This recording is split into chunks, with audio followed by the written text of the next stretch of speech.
to episode, what is it? It's 31 of TerrorVision Horror Podcast. I'm one of your hosts, Dan McGuinness, and joining me on the meat wagon is my co-host, Jennifer, the Dream Warrior Strand. Together we are two people with a love of horror and feel the burn of our obsolete Blockbuster memberships. But first, a new section. Since all you people out there want to know more about us, we're going to give you a fun fact about ourselves every week. Do you like that, Jen? I love that. It's better than what did I do this week? Yeah, what did I do this week? So I'm going to go first. So my fun fact is that I have never been in a school production. This is interesting to me. Why? Because, I remember in primary school and even into high school. So you never did drama? Mm-hmm. You weren't a drama kid? No, nothing in high school. Nothing in high school? All through, there were school productions at my school. There was Pirates of Penzance. There was all those ones, But I avoided them like the plague. I couldn't think of anything worse Very interesting. than going to learn something and then singing it in front of an audience of people. Yeah, I was not a fan of choirs as a kid. But Were yeah, you in a primary production? schools. Sorry? Have you been in a production? Yeah. I think I was in Midsummer Night's Dream. In primary school, they kind of made you do, there was a school-wide production I've got a weird of something. vibe. And then there's Rocker Stedfords. I never did that. I never did anything like Yeah, that. God, no. Shit me. But then there was I think there was a stage, I'm trying to remember, that we all had to go in it, but I somehow still got out of it. That's amazing. I would not do it. It was Yeah. I didn't even participate in the mock trial when I did legal in high school. I just didn't rock up. That's great. I love I think I was a lawyer. I think I was defending someone.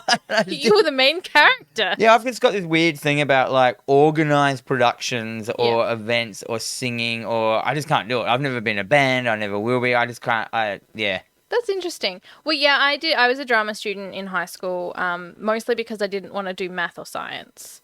So performing was slightly better, I guess. Although I'm a very sort of shy-ish. I don't have a lot of confidence as a person. So performing, I would always be What were you in the things you were in? Oh, You're like a tree or a... Yeah. Well, it's like fairy number 3. You're So there. the smallest part you could possibly get in any production. So that's fine. I wasn't even that. I wasn't love even it. there. I've never been to a school production either. Oh, I've never even seen one. interesting. Yeah, I know. Anyhow, what's your fun fact? I once broke my arm on a PlayStation. What does that mean? That means that I fell over and hit my arm and broke my arm on a PlayStation. Wait, so your actual arm hit the play, or you fell over a PlayStation, hit your arm, or you fell over and your arm hit a PlayStation? The way I landed on the PlayStation, I broke my arm. Now, was it a PlayStation 1, 2, or 3? This was a PlayStation 1. So, PlayStation 1, you can kill a man with a PlayStation 1. It's like a bloody brick. Oh, yeah. Yeah, I broke my arm on a PlayStation. That's amazing. Pillow fighting. Girls pillow fighting? Hello. Not even sexy. It was 15 years old, and I used to hang out with my older brother who had a bunch of friends, and they were all drunk. Oh. And then one guy came in and he's like, "Oh, pillow fight." To another bunch of other dudes. Just a bunch of, he just came in whomping people with pillows, basically. Whomp.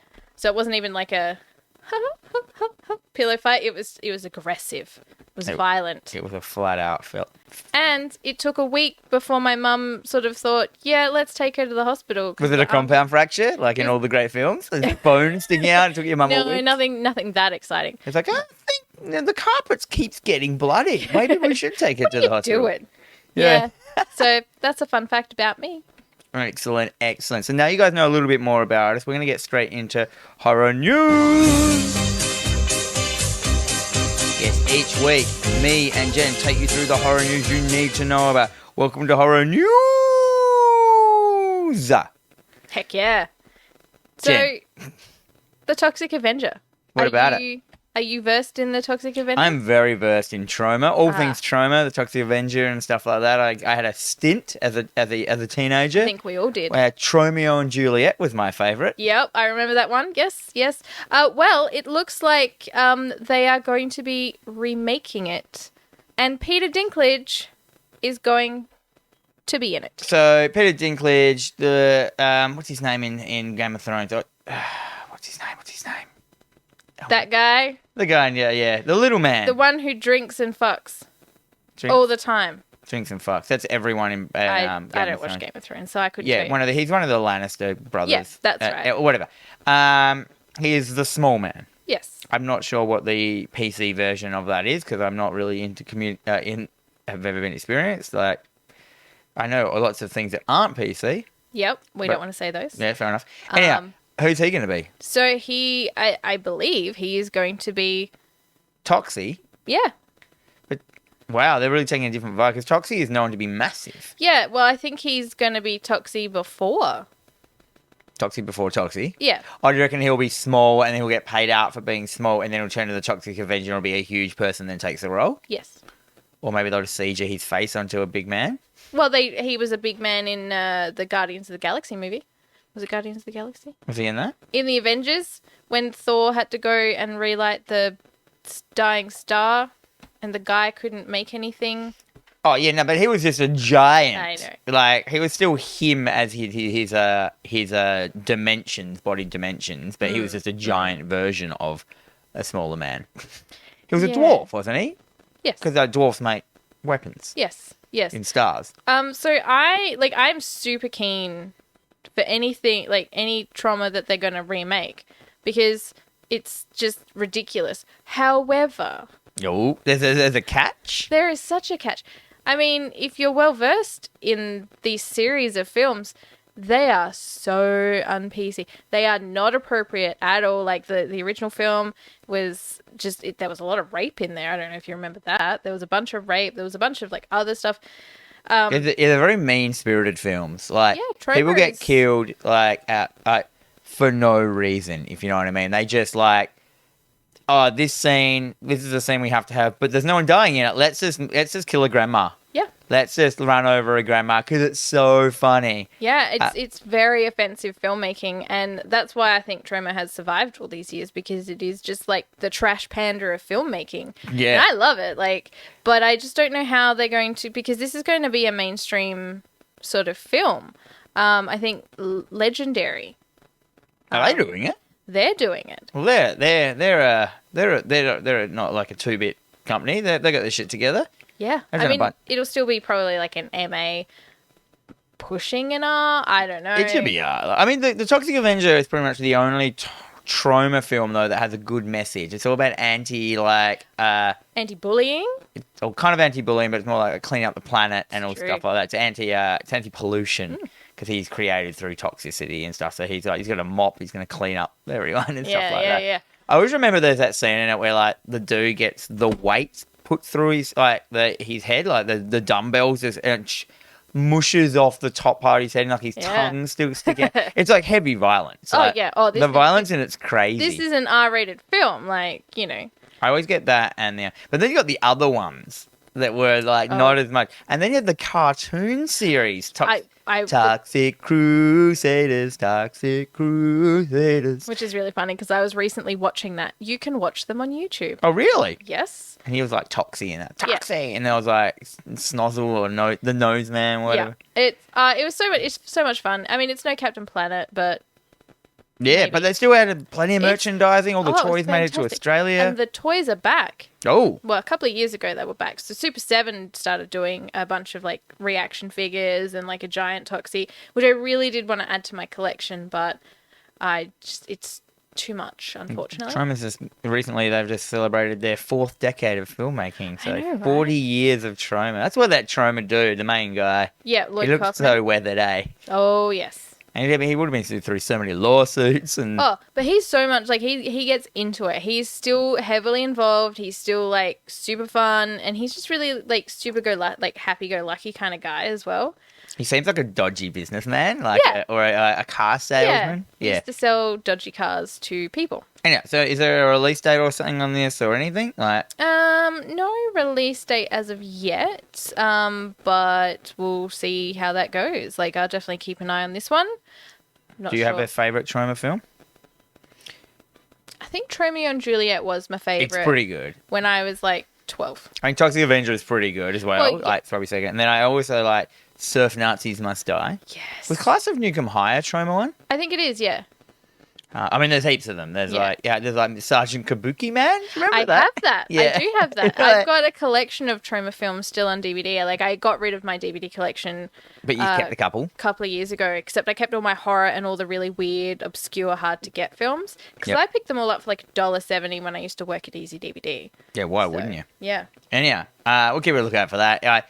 I mean, if it's not rated R and it hasn't got a massive gore warning on it and stuff, I probably will skip over this because I don't want to see a soft core version of Toxic Avenger. Yeah, I mean, if they're going to do that, just make Captain Planet. Yeah. And exactly. I'm super surprised that they've not brought back Captain Planet. Well, I think the other Toxic Avenger, there's like a PG one.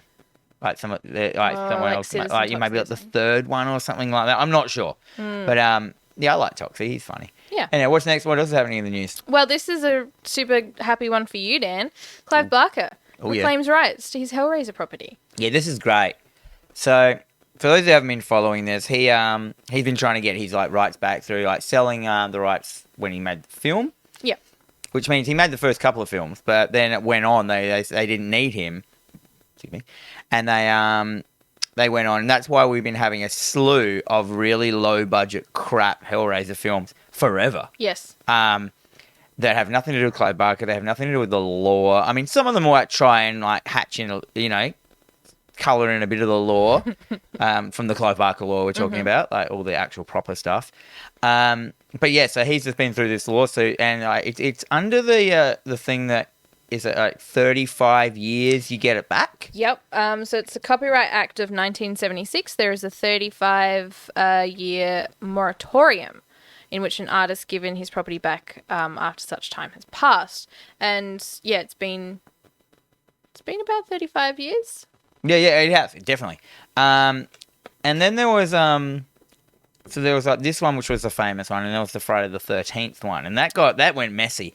That was like half the dudes had the rights to child Jason, and half the dudes had the rights to adult Jason, which adult Jason is basically hockey mask Jason. Yeah. And yeah, that just went to shit. Like, you know what I mean? And it was that whole thing about who actually created it. Like, you know, if you go on, like the original dude may have written like Friday the 13th, but he wasn't Jason as we know him. And then later on, the films created hockey mask Jason, so he shouldn't own that, right? And that was the mess. That was the grey area where it's pretty obvious that Clive Barker is Clive Barker. And we've got the new Clive Barker. We've got the new Hellraiser TV series coming out. Definitely. We've got the new film, and he's jumped on them. Yeah.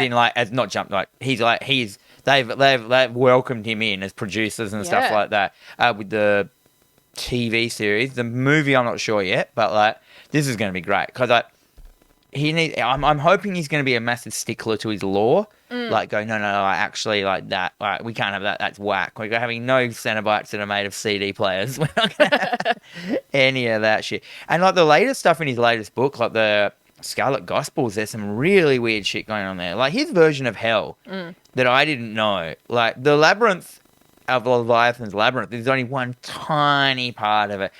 Because like Lucifer rules it. I didn't know that. I didn't know it was even in that fallen angel vibe kind of thing and he lives in. And now he explains that there's buildings in there that are so full on and such brutalist architecture and so big in hell that when normal people see them, you can't contemplate them. Yeah. Because they're so full on. And I love that idea of just a building. Yeah. And it's because it's in this world. It makes sense. And there's dome parts and lakes that are so clear and deep that your mind, when you look into it, can't handle it. Yeah. But because the clearness is on a clearness that we don't have. So you can see giant jelly-like, translucent creatures. And you're like, it looks like it's fully deep, but you can't tell how big they are because the water is on a clearness level that we can't comprehend. And I'm like, it's such good ideas just in that kind of stuff. And I'm like, man, imagine trying to fucking make that in a film. Right. I feel that you would be a fool to, now that he's got everything back, you would 100% be a fool if you didn't, just get him on the phone and be like, do you want to just come in and take a look at the script? Take a role. Have a play with what we're doing. Is this... Be a script doctor or something. Because as we know, a lot of people who make films, they don't necessarily go and look back on anything. It's They're weird, just isn't it? I just flicked through the book and got bragging that they didn't read the original or watch the original film. I'm doing my own thing. And I'm like, Yeah, and that's why it ends up being a piece of shit. Yeah, just do anything else apart from like destroy some other people's lore. No, I mean I don't want that lore to come into it yet because that part of like hell we're still only used to at the moment because I assume this will just be the official Hellraiser 3, kind of thing. Yeah, like we still have to just kind of get out of that Leviathan arc and stuff, and you know, like they're basically that's a small faction of hell, so we need to get it, like and move out from that. Our favorite hell priest. I wonder if it'll have Pinhead in it, or he'll go because there's so many other Cenobites. Really they don't have to. Meant to be like the face of the franchise. He is now, like even in the books. He's fucked hell over so bad. He's basically gone rogue, and he has destroyed everyone. He's gunning for like basically Lucifer. It's fucking wicked. It's like basically Pinhead versus the devil. I love this. Yeah. This has my attention. Yes, this is cute. This is cute. Well, it's not that exactly, but you'll get the idea. Actually, I haven't finised the book. I just assume that's what's going to happen at the end. That's fine. I know. You let me know. I know some people have. Oh, yuck. I just noticed at the bottom of this story. I was going to bring that Serbian up. film? Yeah, so we're reading this article obviously off of iHorror, and directly under the content is controversial. A Serbian film comes to an uncut 4K disc. Why the fuck would you release this film in uncut? 4K? There was more to that film? Oh, fuck, I don't want to see it. I gotta admit, I never rewatched this film. I acquired it, and I'm not gonna pay money. And I just kind of skipped through it, like with the slider. Just looked at a couple of key scenes and went, you know what? Not for me. Not for me. But the fact that there's the uncut version now, I'm like, what else is in there? Yeah. Look, It might just be some shots that linger on a bit longer than they should have. Like, where you can cut down a shot quite considerably and it makes it less full on. But a 4K version as well? Yeah, you really need to see that crystal clear. Ultra 4K. Like, that's not really going to be sitting in JB Hi-Fi in the 4K section. No, this is still banned in Australia, I believe. So we will not be getting it here. Like any film that is banned, I will track it down. You cannot tell me that I cannot watch this film. So obviously, have you got this film? No. So I tracked it down. I watched the whole thing. Oh, you have watched it? Is it just like, does it give you just an absolute brutal vibe? As in, it's just this like, it's like the end of like the bottom rung of society. It's like the lowest people can possibly go.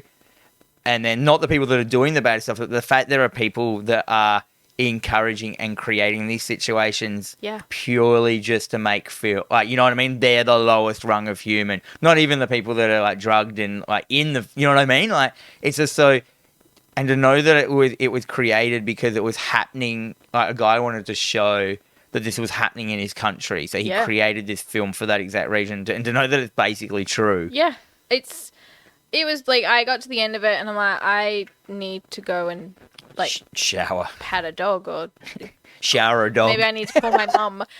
So I don't have the film anymore. I feel that a Serbian film was once. I don't need to see it again. And there's another one that's kind of in the same league. I haven't seen it, called Martyrs. Have you seen? Oh, that? I've seen Martyrs. Yeah. Yeah.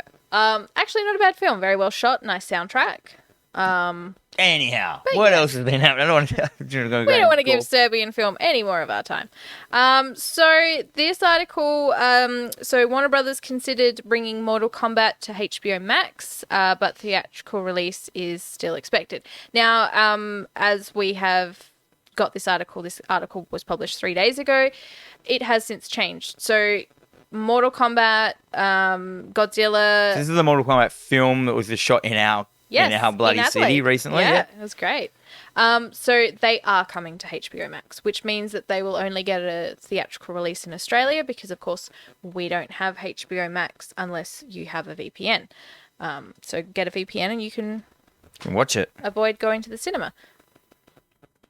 But it's interesting because I think this is the way that a lot of the cinema is going nowadays, just purely because we don't know what's happening right now. And opening the cinemas up in America is just foolishness. So this is the way it's going to be.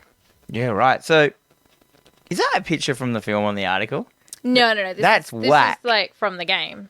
Oh, that's from the game? It's gotta be that from looks the like game. CG. Because if this is from the film, then Look at that hand, how fake it looks. I'm going to question what they're doing. Yeah, I'm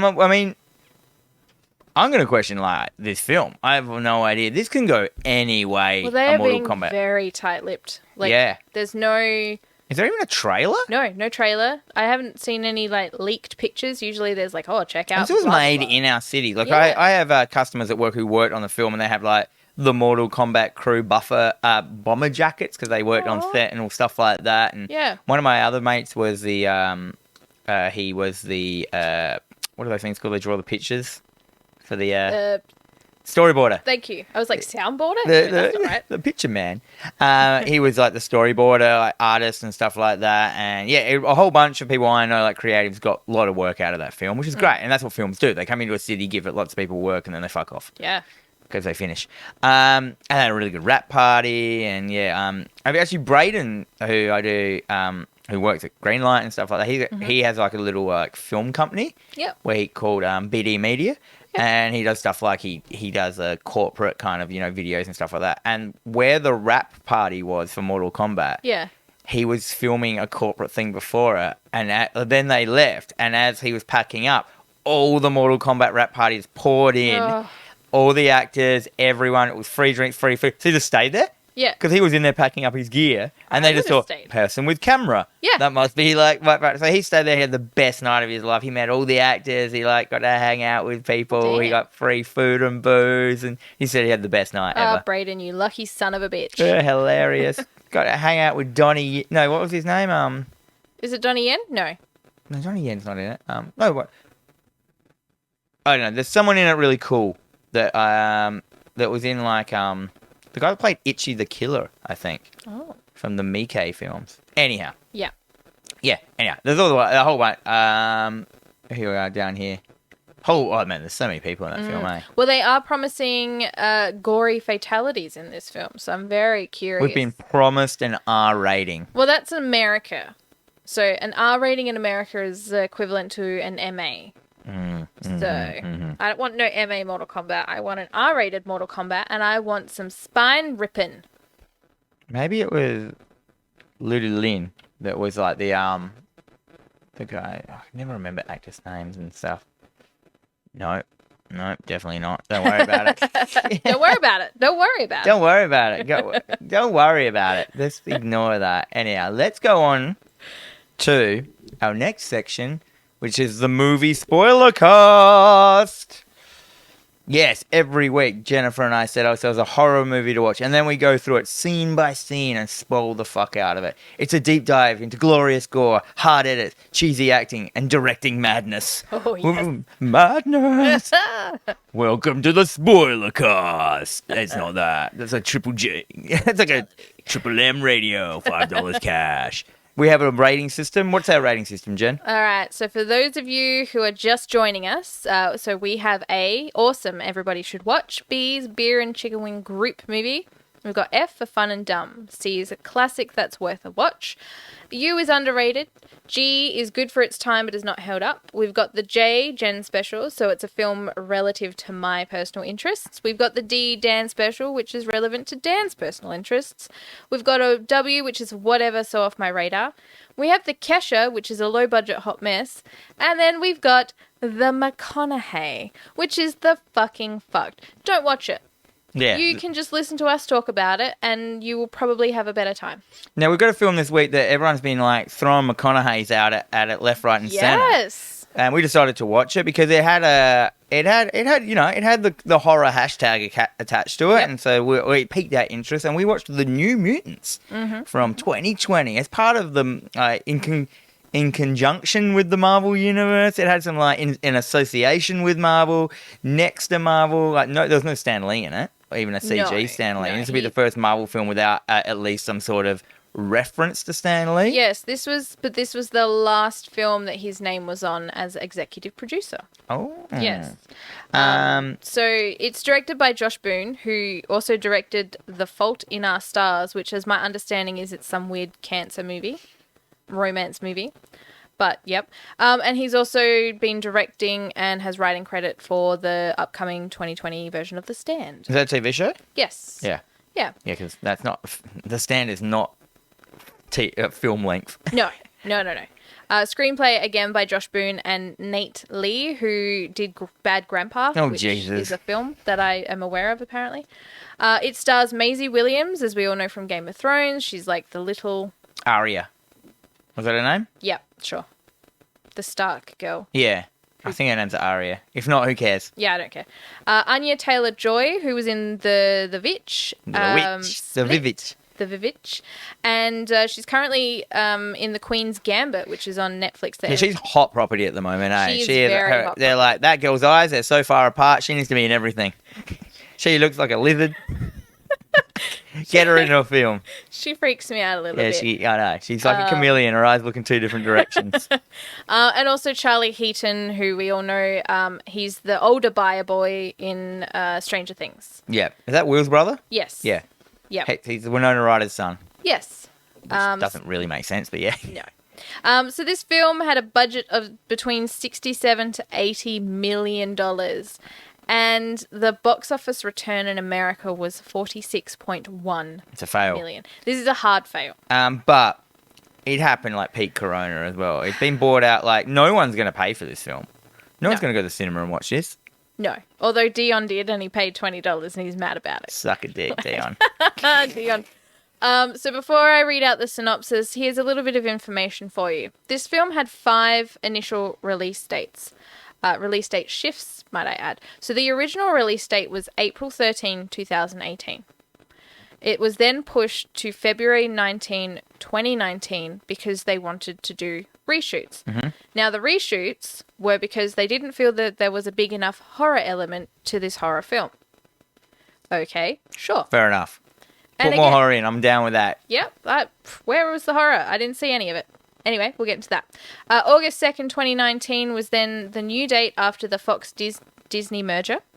So they had to rejigger it because Fox and Fox and Disney. And then merged. they had to push it again. They pushed it to April 3rd, 2020 because they wanted it to coincide with the X-Men release.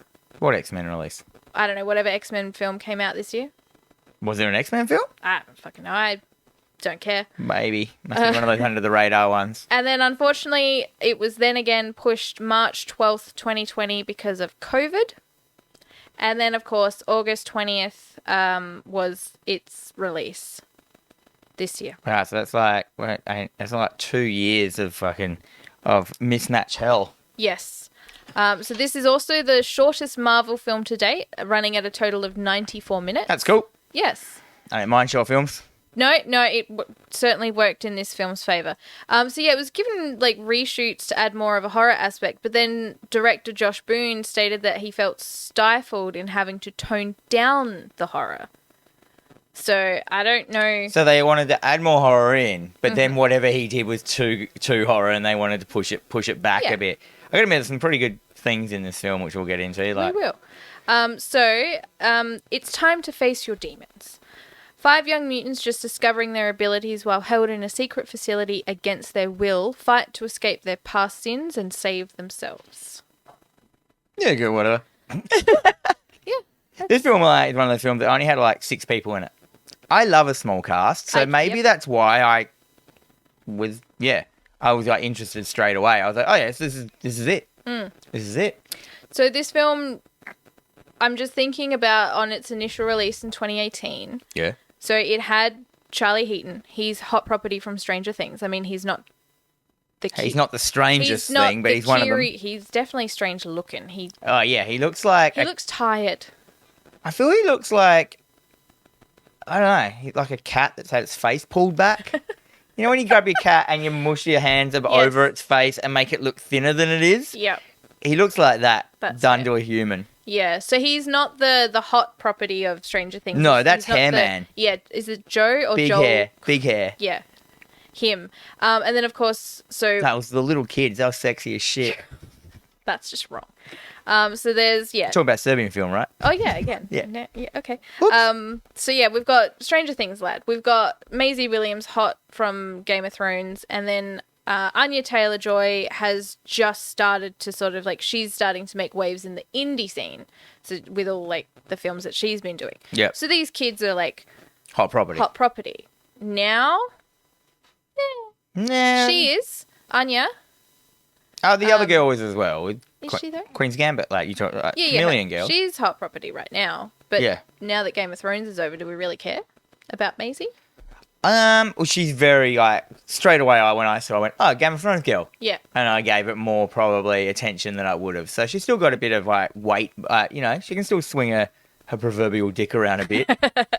But anyhow, let's get into it. So the film opens with a voiceover with a terrible Indian quote about bears. That's what I've written. I didn't even bother to I didn't think I even listened to that quote because it was like it started and went whatever. Yep. It was just like inside every person there are two bears. Of course. And within those there's like a bear that feeds on your fears and anxieties. So it's about controlling the bears. The size of the bear as well. I was like whatever. The theme of bears is very It's got some hard bear themes. Oh yeah. And I like a bear. Berenstein bears. Oh yeah. And then we cut to a girl in a bed. Mm-hmm. She wakes up in a panic. And it's all like, shit, what the fuck's going on? Like, she's got like brown hair. She's in her bed. The house is shaking. She's like, oh, fuck, what's going on? And then we get, then Dad, I assume it's Dad. Yep. Dad runs in. She's like, we have to get up. We have to get out of here. Fuck. Yep. In a full panic. So then we just think that it's a basic house fire. Oh shit, the house is on fire. Don't know what's happened. You got to get out. I didn't think that though, because it was rumbling. I don't know. Oh, it could have been like an explosion, yeah. Yeah, I just assumed that it was a house fire until they were like, bam, outside in a snowstorm, and we see cars flying. They're basically in a transportable house. Yeah. So you can say that they're like low socioeconomic people. They're an Indian reservation. I think they're on an Indian reservation.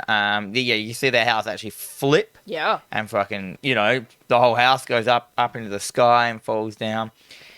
Everyone they just kind of Dad and daughter keep running. They run into the forest. Yep. He plonks her in a tree. Yes. And like a tree hollow. Yep.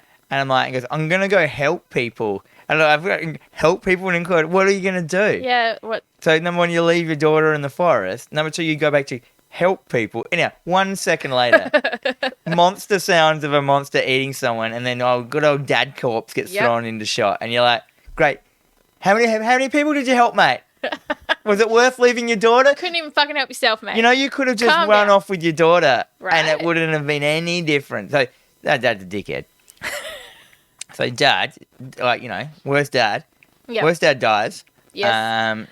So then we start to hear this rumble in the forest, this growl. We don't know what it is. We presume that whatever's happening. Girl runs. She fucks off. Girl runs. She's like, oh shit. She's not going back to help anyone. She's off. She's off in the forest, and she's being chased down by something. Yeah, it's mystical storm. And I'm presuming that it's a bear.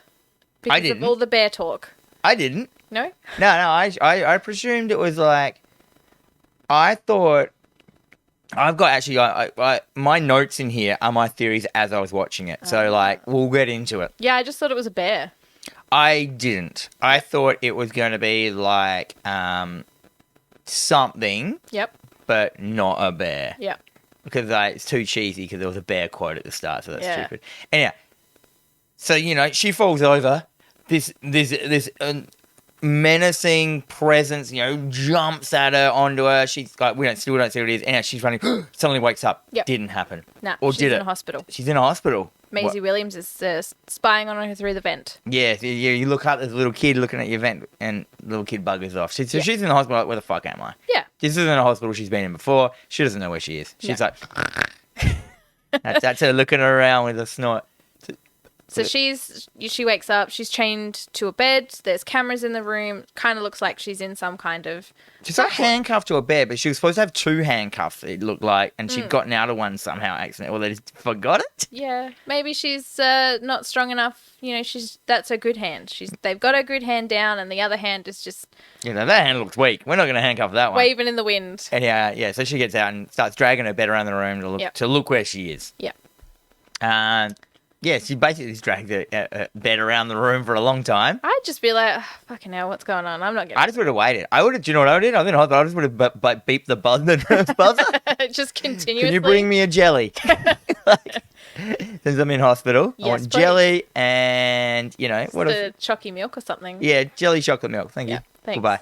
Anyhow, she goes to the door. It's got some cool lock on it. She's locked in, and then she's like knocks on the door, and she's like, "Let me out!" And of course, a nurse rocks up, who I've just called Nurse Ratchet. She's a doctor. Let's establish this now. You don't know this. I'm going to use quotations. She is a doctor. Well, I called her Nurse Ratchet I from called her- One Flew Over the Cuckoo's Nest. I called her sexy accent doctor. 'Cause Oh, she okay. has a sexy accent. Because at this point, we still don't know anyone's name in this No. film. So but then we find out. So the nurse comes in, goes like, "Calm down." We go, sit back down, and I'll come in and I'll hang out with Yeah. you.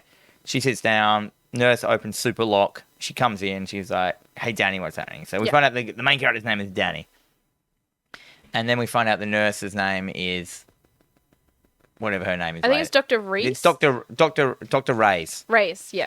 Reyes. Dr. Reyes. Dr. Reyes. Dr. Reyes. Oh, Dr. Reyes. um.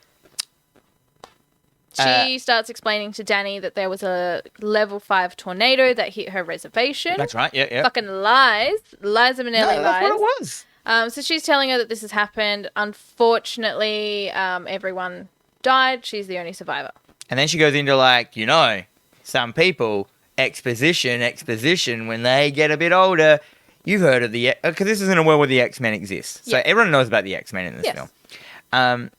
With some people, when they get a certain age, they develop mutant powers, and that's happened to you. This is a hospital to help. She goes through that exactly, which I was fine with. I was like, cool. I would have been tired if it was like, it's obvious what this place is, if there's a whole sneaky round section to work out what's going on. She just lays it down. You're in a hospital because you're a mutant, Yeah. and we have to train you. Yeah. Because otherwise you'll fuck cunts up. Yeah. Was like you're a little bit dangerous right now because it's like that Until you get your that power under it. pubescent kind of. Cause this film is full of teenage angst. It's full of it. I liked it. I was down with it. I got a total no, anyhow. I'll get into that later. Yeah. So yeah, anyhow, she's like, cool. Cool. We cut to next shot. We cut to a group session where we're introduced to some more characters. Sounding familiar? Nightmare on Elm Street 3. Yep, I've got that in my notes. Yep. Yes. So it's very Nightmare on Elm Street 3ish. We're introduced to in a group session to some more characters through their angst and them not liking group. It's exactly the same. It's amazing. Yep. So straight away, I was like, I'm fine. Yes. The hospital looked cool. It was did. interesting. Like It the place. was suitably creepy as well. Yeah. Like it looked like it was like a chapel and stuff like that. Anyway, we'll get into that. Cuts to the group. Yep. We're introduced to a whole bunch of people. We're introduced to Rain, Yes. which up until this point, I was just halfway through my notes, I just started spelling it as Rain, but it's actually spelled Rahne, and I'm like, get fucked. I just referred to her as Maisie throughout the whole film. Maisie? Yep. Yeah, so, And it was at this point that is the first of many of my Maisie Williams has a crush on Danny for show. oh, yeah. So you're getting Les vibes? I'm getting. That's not on PC, is it? Les vibes? I'm not offended by it, so we'll go with it. Nice. Yep. So Maisie starts talking about how she discovered she had a power. Yeah, they kind of like, Yeah. for to be nice to Danny, they kind of go through their story of how they discovered their powers, which none of them do in this point. Maisie does. Yes. And she, so we're introduced to Rain, we're introduced to Sam, Ileana, and Roberto. I love the name Roberto. Roberto is such a name that you give to like a dog. Or because it's such a stupid name. I don't know, it's not a stupid name in the country it's from, but it just sounds so hilarious. Yeah, so. and I think the fact that he had a pop collar for most of it really didn't help. Well, yeah, we got Sam, which is Stranger Things man. Yep. And he's like a mine worker hillbilly. Yeah. Kind of, backwater kid. Yep. We got Ileana, who's just She's Russian. She's like everyone had accents in this film. Yep. Everyone. Yes. Which at first I was like, I don't like. Except for Danny. Except for Danny, who is American Indian. Mm-hmm. Yeah. So Rain, what's her name? Macy. Yep. What was her accent? She was something. She was Irish, I think. Irish. That's Irish it. Yeah. or She was Scottish. because she was like an Irish Protestant. That's why she was so Yes. religious. Yep. And then you have Sam, who's like Texan, he's got, Idaho, or I don't know. He's got the southern drawl. Ileana, who's blonde, bad attitude, Russian, she's top dog. Yeah. And then we've got Roberto, who's like chiseled, sexy, fucking Brazilian lad. With a pop collar. Rich guy who's like, you feel like he's there by choice. Yeah, look, I kind of do at the very beginning, because every time they tried to discuss with him about his powers, he just shut it down. Yeah, and straight away I was like, I'm fine with these characters. I actually find them interesting. I did find it hard to understand them all at first, but to tell you the truth, they dropped their accent by the end of the film. Yeah. Which I'm fine with as well. It's like in a comic book that, when you change scenes, you draw a really good, nice panel of where the characters are with a beautiful background, and then all the rest of the panels are just no background. Because you know where they are. We know that they're Irish. Who needs an Irish accent? That's fine. Yup, sure. Anyhow, so, what happens next? Okay, Rain tells her story. What was her story? Yeah, so she's telling that she was 13 years old in the woods. So she transforms into a... Not yet. You don't know. Oh, okay. So you just know that she talks about she can transform. Yeah.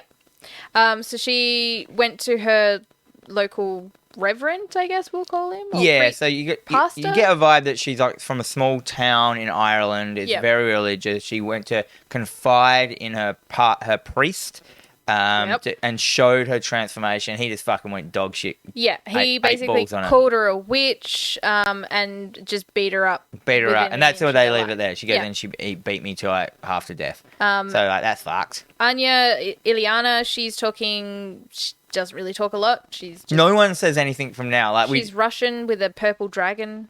Thing. She's got a purple dragon puppet. Yeah. So she's like in there in this mental institution, like, because she talks to a puppet. Which I was like, nah. But then I realised who she was. And I actually got a kick out of one bit of this film, because I didn't know who she was until right at the very, very, very, very, very, very end of the film. I didn't realize what character she was. Okay. Well, I didn't actually know any of these characters. No, I honestly, I'm not well versed in the New Mutants comic series. I call the Nude Mutants. The Nude Mutants. Nude Mutants. I'm not huge into the Marvel universe. I know the Marvel universe. I just don't know the New Mutants universe that much. It's the same as I'm not real versed in the Ex-Humans either. Mm-hmm. No, Inhumans. Sorry. I know a little bit more about the Inhumans than I do about the New Mutants. But yeah, I'm fine with these people. So they're because these are existing like as in like all the X-Men in this are older in this era kind of thing, Yep. And so then it cuts to group's over. Yep. Hardly anyone said anything. Yeah. So at this point, like the sexy accent doctor basically instructs Anya to show Danny around the remainder of the grounds, and they go outside, and she basically is telling her that there's no fence. There's no fence. Yeah, she's like, there's no fence here. Can't we just run away? She goes, no, there is no fence. There's nothing. No offense. I can't do a Russian accent. She didn't talk like that at all. So then Danny just goes fucking... She goes, if you want to run away, you can run away. So Danny just fucking pegs it. She's like, I'm out of here. Fuck this shit. The next town is 20 miles away. So she's off. She's off and running. Ileana sits down and has a smug look on her face and has like a laugh because something's going to happen. So Danny's running, and then this like wolf or dog... So yeah, fuck, they've called, that's how they keep them in there. They fucking have attack dogs. Right. That's what I thought. So the dog goes running off screen, and you're like, oh, there's a fucking dog chasing her. And then all of a sudden, bam, force field. There was also that dog was in her... Did you notice the dog was at the start of the film when her house was getting fucked up? No. Yeah, the wolf was in the forest. Oh. So this dog keeps rocking up. Right. Through all the shots, and then it disappears. Throughout the whole... Interesting. Yeah, I know. It makes it a little bit more interesting. So the film's it's not bad. So far, the film's still not bad. I was just watching going, oh yeah, cool. Yeah, so what does she do? She hits her force field. Flat strap into a force field. Bloody nose. She's not big okay. Orange one that kind of like when you touch it, it reacts. It goes like these. Yeah, it's like this nice red colour. Yeah, it kind of pulls out like a drop of water. Like, so there's a force field around them. Yeah. A dome, if you will. So they're in there. They're stuck. They can't get out. Flat earthers. Yeah.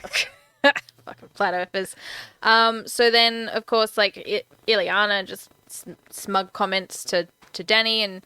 Yes, we're all prisoners. This is not a hospital, it's a prison. That's not a Russian accent. It's not. That's a Pepe Le Pew accent.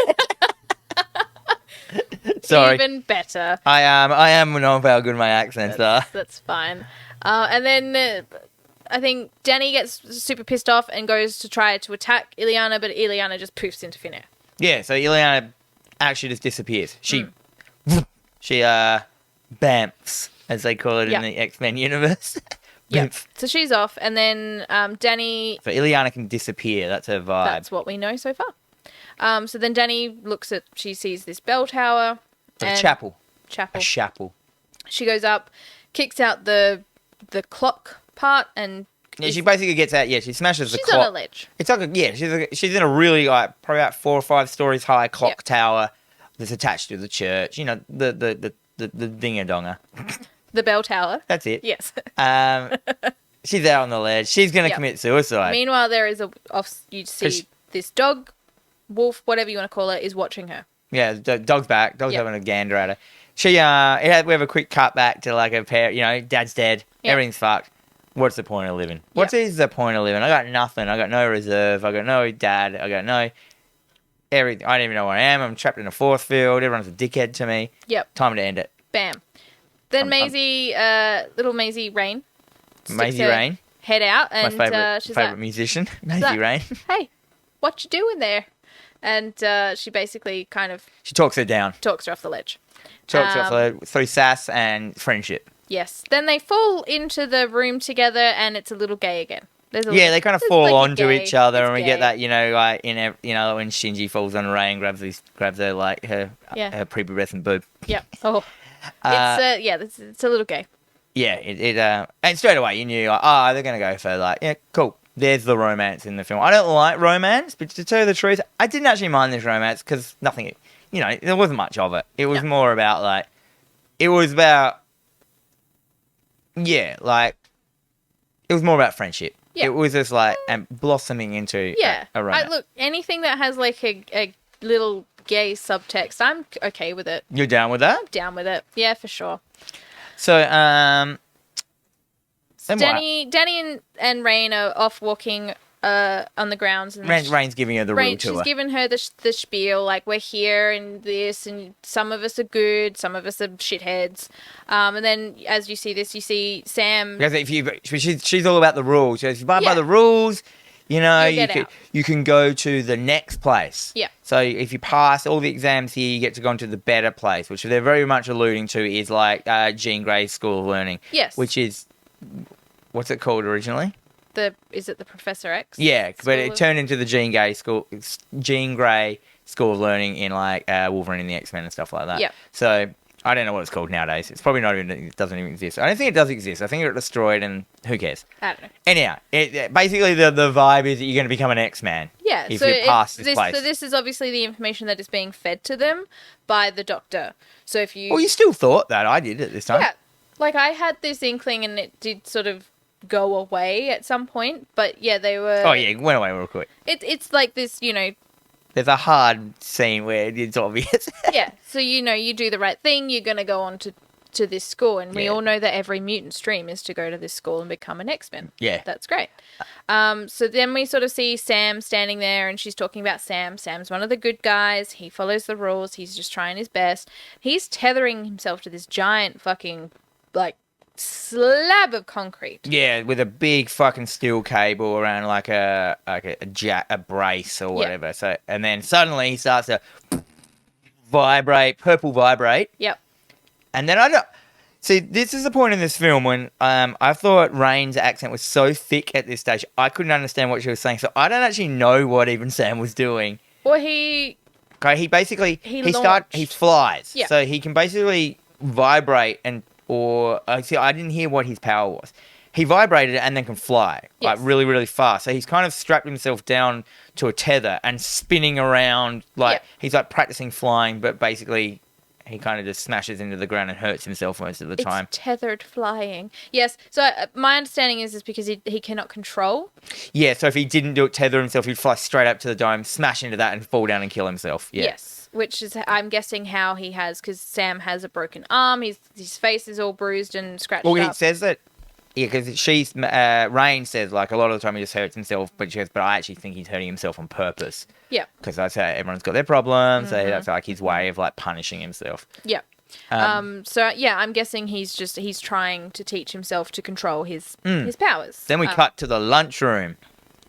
Lunchtime. Later on. So we're in the mess hall, as you will, with all the 5 people that live there in this show. 5 people, sure. Yeah. Go to the lunchroom. We get a bit of a backstory about Roberto. Mm-hmm. Just a little bit. He's rich. Yes. He comes from... That's it. He came from a rich family. Roberto seems to have taken on the job of cooking for everyone. He's always in the kitchen. He's hanging out. He's mixing his bowls. His Martha Stewart it up for everyone. He's doing the dishes. He's kind of happy, it seems. He's found his spot. He's there. Why are you in this weird place, Roberto? If you're rich and, like, don't know. Leave it at that. And then we cut to Roberto. Oh, yeah, then it cuts to then, like, they kind of all leave. Yeah. Then it cuts to Roberto and Sam hanging out doing laundry. There's a lot of chores in this movie. Yeah, so Or was there anything in between that?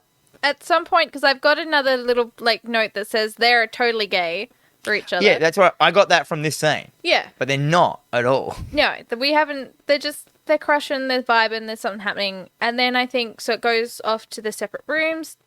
Danny goes to bed. She's asleep. Yeah, everyone goes to bed. For some reason, Roberto and Sam stay up and do laundry. Maybe they've got a roster of shit they have to do. But they seem older as well, so they can probably they're kind of more... do things. Do more things. Sam's talking about how every time Berto... He just throws away his clothes once he's done with them, so then he just starts giving them to Sam. And you do get that, like... You guys going to get together as well? Because at first I thought it was going to be like just a full kind of like Pride film. And I would have been fine with that. I'm like, okay with that. Why if you go like, if you've got some les vibes, you can have some gay vibes. Like, why not? And yeah, I didn't care. Just be gay. Yeah. Do whatever. As I said, I don't like romance in films. No. I don't like relationships. I just want action and gore. Yeah, that's fine. At this point, Berto gives Sam his clothes and then he leaves. And then Sam starts noticing it is raining. Yeah, it's raining here. I don't think our mics will pick it up, but like, in case you can hear that is pissing down with rain. Nice, I love it. Oh. Snugged. So the dryer that Sam's sitting in front of starts like rumbling. Yeah, he kind of has like it's like this weird... Meanwhile, we're seeing this sort of clip of Danny. So she's being monitored. They're all being monitored. Yeah, they're all so we see... I think we also see like the nurse... Yeah, we get this like they've all got cameras in their room. They're all getting monitored. And they're all getting monitored for their X-Men... Like, as in their mutantness. They've got a mutant meter. So we can see... So we can see Danny as she's sleeping. She's having a nightmare. And her mutant meter's going off. Up. Yeah. And they're like, what's going on? Yes. So this is overlaid with like juxtaposed to Sam's freak out of the washing machine in front of him, which is like it's kind of like he looks into the washing machine and suddenly he's hallucinating and he's in like the mines he's in again. The mines, yes. He's got a lot of trauma from this mine which they pre-mentioned. Yep. At work in the mines with his dad and all this shit, and like something's happened. There was an accident or some shit. Yeah. So as he's walking through the mine and passing each miner, they kind of stop and they turn and they look at him, and he just keeps going to one of the miners who is just violently just like mining the shit out of the wall, and he mining the shit out of it. I don't know, like pickaxing. He's Minecrafting, doing his thing. He's looking for obsidian. Yeah, and he turns and he looks at Sam and he says something to Sam, and Sam just freaks out.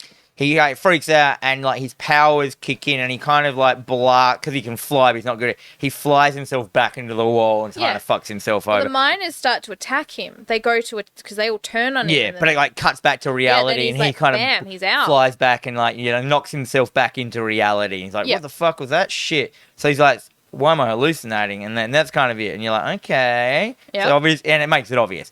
Obviously, obviously, like, Danny's power is doing something to people, like, whatever it is. And I like what her, like, I like not knowing what this thing was. Because straight away I'm like, wow, this hospital's haunted. That's great. I love a haunting. Yeah, or she's brought a ghost with her or some shit. Yeah.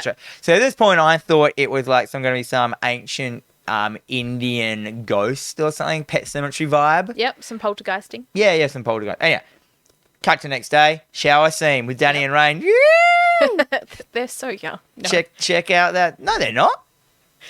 Well, Anyhow, they were naked together in a room, which I was like, winning. I'm not Tick. against it. However, 17, 18-year-olds, 35, 40. Yeah, we're dickheads. It's a grey area. We see on the back of Rain is a big, is it a W or an M? It's a W. Yeah, the big W. What did that stand for in the end? Witch.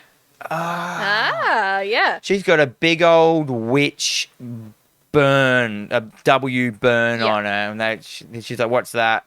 And she's like, don't want to fucking talk about it, cunt. Yeah.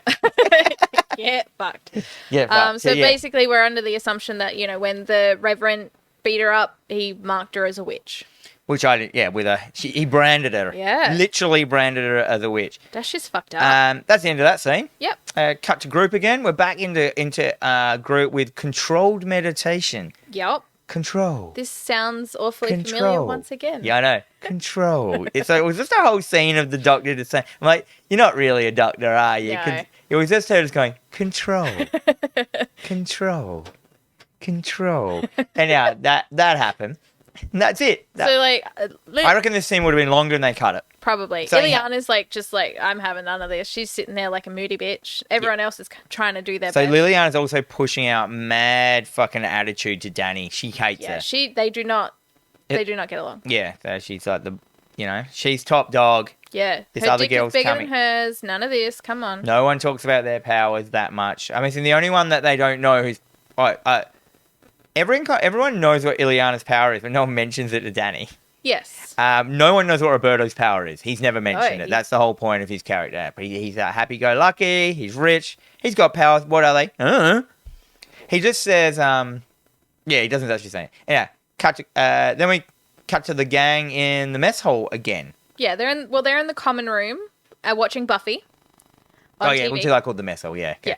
And then... There's a lot of Buffy in this film. There is. And you could even see the DVD box sets in the background. So I thought that was a good little, I thought that was good continuity. Like, they've only got a certain amount. And I don't know, I think this was set in the 90s, this film. It did feel like... Like, they went to lots of trouble to show 4 to 3 televisions, DVDs, watching Buffy. Yeah. I actually think it was set in the 90s. The fashions were kind of nice. There's no phones. No, although the season of Buffy they was watching was like season 6 or 7. Well, that is kind of near the end. So that's late 90s, isn't it? That's... Or early 2000s. 2000s. Okay. Yeah. Which is still... That blows your theory out of the water, Dan. Which is still considered retro. Yes, it is. 15 years is retro. It's actually like 5 years later than retro. That stresses me out. Okay. They're watching Buffy. Yep. Ileana gives Danny shit. Yes. They say they're going to have a fight. They are.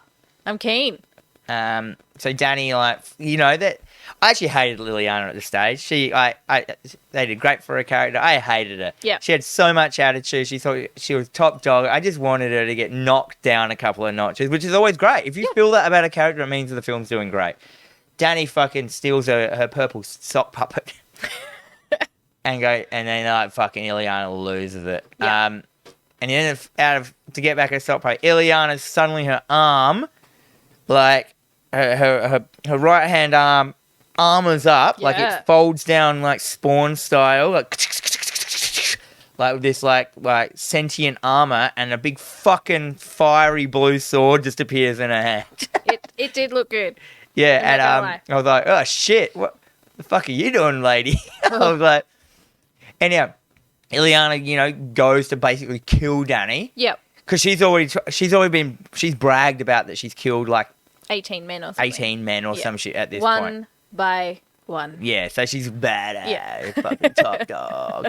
And now Dr. Ray's bursts in and puts up force fields around it. The same force fields which are around the complex. That is convenient. So she's a mutant. Yep. Did we know she was a mutant at this point? We didn't. No. Or did she say like us the first time? Or was it later? I wasn't paying attention. She's a mutant.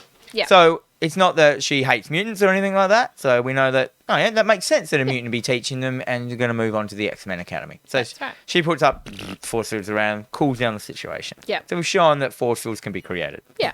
So she's like, fuck you guys. You're shit. You're going into solitary. Yep. Both girls. Both of you. Both of you The go. hospital's got solid. Once again, exactly like Nightmare on Elm Street 3. Yes. You can't put them in solitary. Again, they'll be yes. defenseless against their dreams. And it's true because as they're walking into their solitary, Ileana says something about the smiley man can't get us in our special place. Go to your special place. So she doesn't like being in solitary. It's not good for her. Shit's going down in her brain that is not enjoyable for her. And then, of course, Danny has no idea what's happening either. Yeah, and then so Danny goes to sleep. Mm-hmm. Once again, Danny goes into fucking, like, mutant vibe. Like, whoa, what the fuck's going on? Like, she dreams of this fucking... So I've written here, a darkness wolf. Yep. So this big fucking wolf is, like, in her dreams. What I thought was a wolf. And then at the same time, Ileana is having a dream, which is basically a flashback to her being a little kid. Yep. And my word, this thing was fucking sick. It was good. Voiced by Marilyn Manson, Which was? the Smiley Man. Oh, so the Smiley Man is basically, if you can imagine, well, I've called him Sexy Slender Man. He is like a nightclub owning, elongated man. It's very Russian. Russian mob. Russian mob. So he's got like the silk purple shirt and shit. Mm-hmm. And he's bald. You can't see what he looks like. And he turns around and he's got this white mask with a smiley face on it, as in like the traditional smiley face. It's terrifying. It's just elongated. It's very similar to it's like a pill shape. Yeah, so it's very similar to the High-Rise Invasion manga cover. Yeah, maybe. Yep, definitely. Sure. Yeah, so it's this slender man with a mask and comes down to her in her bed. She's also, as the little girl, has the purple puppet. Yeah. And then basically it doesn't it just kind of look at us, like towards the camera? It turns and we see the fucking smiley face, and then everyone kind of wakes up. And then Danny wakes up in solitary to bloody snowfall. Yeah, so then she wakes up and it's down. snowing in her room. And it's like, yeah. And But then it's blood. It's black like frozen blood snow, and it's like defrosting on her into blood, and then fucking all the devices that Nurse Rain. No, what's her name? Ray's. All the fucking devices are going off like whoop whoop whoop. Mutant alert. Shit's going down. So she runs in and just into Danny's room and just sees Danny standing there, basically covered in blood, but there's no blood on anything else. It's just all on her. She's just soaked in snow. In snow blood. Yep. And then, what happens next? So then they're talking about, there's a scene in which they start talking about relating the New Mutants to baby rattlesnakes. So baby rattlesnakes, when they bite you, they are more likely to kill you because they are more aggressive. Mm-hmm. They haven't kind of learnt to fear humans. It's the same with all snakes, really. And then because they're not well practiced at being snakes yet, they give too much venom. And they will basically kill you. So it isn't until they grow up and learn to be snakes that they will bite and release the appropriate amount of toxins into someone. So she's talking about how as New Mutants, you're young, you just hit puberty, so all these hormones and all this shit's happening. You don't know how to control your powers. If you don't learn to control your powers, you are a danger to yourself and to everyone else, which is a reminder as to why you're in here. And at this point in the film, I've written in my notes, it's pretty obvious. I don't know if this is right or not. I didn't know if this was right. It was pretty obvious, I thought, at this point, that the power that killed her family was Danny. Yep. Like, she killed her dad, and whatever happened there, whatever her power is, that she is the fucking problem. Yes. And that started it. And then it cuts to Rain, and she's in the church, and she goes into confession. Yep. She's talking about masturbation. Yeah. Talking about sinning. Yeah, so she's still her Irish Protestants or whatever it was, deeply religious, guilt. It's all about guilt. Yep. So she goes into confession in the church, which is the chapel. There's no priest there or anything, but she still does her confession to say it and it's fine kind of thing. Then some of the booth gets all angry at her. Yeah, it's like this eerie sound and then this rattling, and I think something screams at her, but it's not. I didn't really hear it too well. It was just like something happened. Something happens. The booth starts contorting. She jumps out of the booth, and the booth itself actually starts calling her a witch. Like, witch. Yeah. And she goes like bailing out. And she bails out, and that's it. So there's shit going on. There's hallucinatory shit going on, and all fucking... Yeah.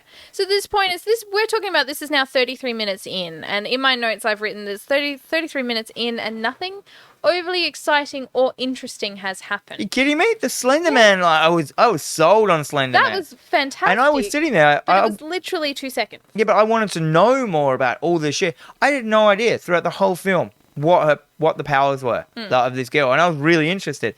And I kept thinking to myself, this is fine. Why is everyone hating this film so much? I mean, it's not fucking Endgame. No. But it's like it's a small ensemble cast. Yes. In a thing which I really like, and I liked the simplicity of just all you had to do in this. The only thing this movie wanted you to do was guess what their powers were and guess what was going on and guess how they're going to get out of it. Like, and I thought it did it quite well. I know people are going to hate it, and like I'm going to be wrong, and that, but I've got to say. I was enjoying it so far. That's fair. So then we cut to the gang. They're hanging out in the attic. Yes, they go for a sneaky group expedition to the attic because there are no cameras up there. Apparently. So yeah, like we hang out here, and all of a sudden, like, is it? Yeah. And then so then they like, what do we do up here? Let's get out a lie detector. And play truth or dare or lie detector. Now, if I written in my notes, gee, that would be fun. Yeah, that's going to go down super well. So they play truth or dare. So, I think, so then they hook up. No. Then Danny, so they all go on the lie detector. Yeah. And, I can't remember, what were their lies and stuff, but can you remember? Well, all I remember is Danny. She tells a bear story. Yeah, so she talks about how she was afraid of the dark as a child. It's just the monologue from the start again. And then, they feed through the monologue that the legend of the demon bear feeding on fear. And I wrote in my notes, that's clearly the power. This is at the point when I realised it was a bear. And I was like, okay, so there's a bear in her. And I'm like, there's a bear in her. Oh, yeah. There's a bear in there. There is a bear in there, yes. Rah, rah, rah. No one understands you, she-bear. Yeah. She-bear. Always misunderstood. So there's a bear in her. They still didn't explain anything. No. So maybe the thing at the start was the bear. Was it attached to her powers? We don't know, because clearly her powers have something to do with, like, fucking up other people. So, this is the point where I think Ileana tells them how she killed the 18 men. Yeah, she hooks herself up and she's like, I killed 18 men. And then they can see it's not a lie. And then, and then Roberto goes on there. And because Berto was first. And Roberto, and he's just like... How many women you had sex with? Dozens. Lie. And then he says at this point, and they're kind of like, they realise he might be a virgin. He goes, look, I just get too hot. Yeah. As in, like, I get too sexy. I just get too hot. I'm a premature ejaculator. I get too hot. Get too excited. And that's where they leave that at that. And then, I don't know if Sam... Something to do with Sam, anyhow. Sam's got problems. Something happened with his mind and his dad. Anyhow. Yeah, Sam, once again, is it this point we find out what happened to Sam's dad? Or is that a little bit later? I feel that Sam is the most angsty of the like, he is just riddled with guilt. And he's not gotten over... He feels like he deserves to be there. He says it a lot. Like, he doesn't want to leave. He doesn't want to go on. Yeah. And go into the X-Men because he doesn't believe he's worthy. He believes he should be punished for whatever he has done. He's solidly the only person... Look at these characters. They've got great depth to them. He's at his pity party. Yeah, but they've all got great depth to them. Like, you can't argue that they're interesting characters. Or did you hate them? No, my opinion for that is slightly different. I feel that there could have polar opposite. No, there could have been more depth. So, like, we get a lot of angst, we get a lot of, like, boo-hoo and attitude, but we don't actually get more. We get a bit out of Sam. I don't feel that there's a lot of character... Development. Yeah, okay. Yeah. That's my opinion. Yeah. Cut to group the next day. Yep. Once again. And Sam storms out. At this point, Ileana comes in, she's sitting there with her Baby Spice hairdo, with a terrible little fucking ponytails up the top. It's Russian. And, well... Only in Russia. They talk about because it leads into a music montage. So they've drugged the doctor. Well, that's the next day. Is it? This is just a group. They did a quick cut to group. They have some sort of There's argument. a lot of cuts to Group, pointless scenes. Yeah. And then Sam storms out, and it's about Sam, like, he's not dealing with his problems kind of thing. Yeah. Anyway, then we cut to Ileana. Yeah, it's nighttime now. She has drugged Dr. Reyes. Yeah.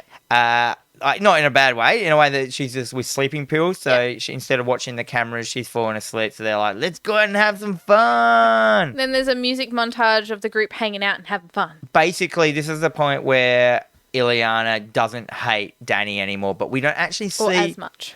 No, but like after this, she's nice to her. Yeah. So they obviously might have had a scene that they cut out of here, which like, you know, them bonding a little bit more of that. But it's basically they're all getting drunk as well, which I kind of liked. Yeah.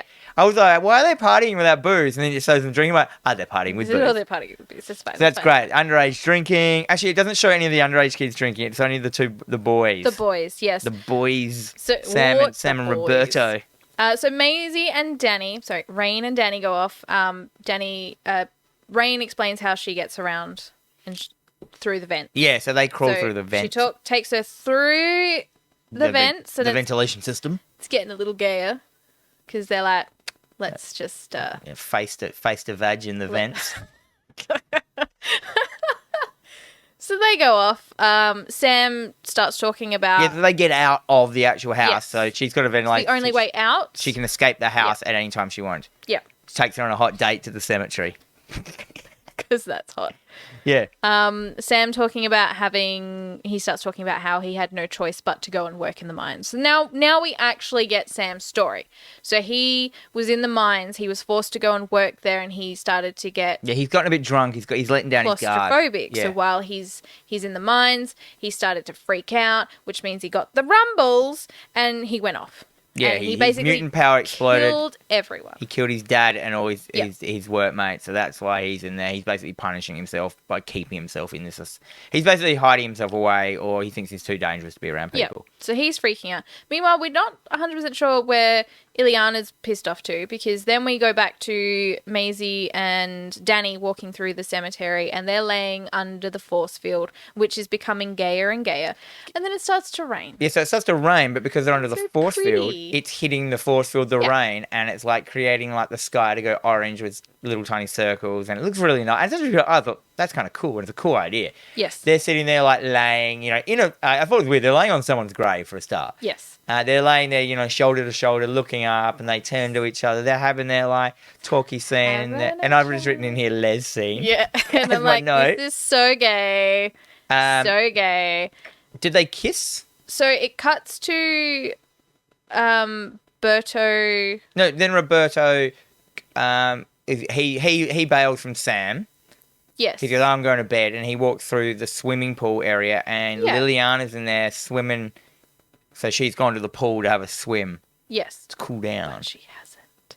Yeah, but she's going to... So, was she naked? She is kind of naked, yes. She's like, why don't you get in the pool? And this is what I thought of those. As if anyone... if they're young teenagers, as if they all wouldn't be like trying to have sex with each other. That's true. So, yeah, and I was like, yeah, cool. They do. They're trying to... So he starts... She's like, you've got to catch me first.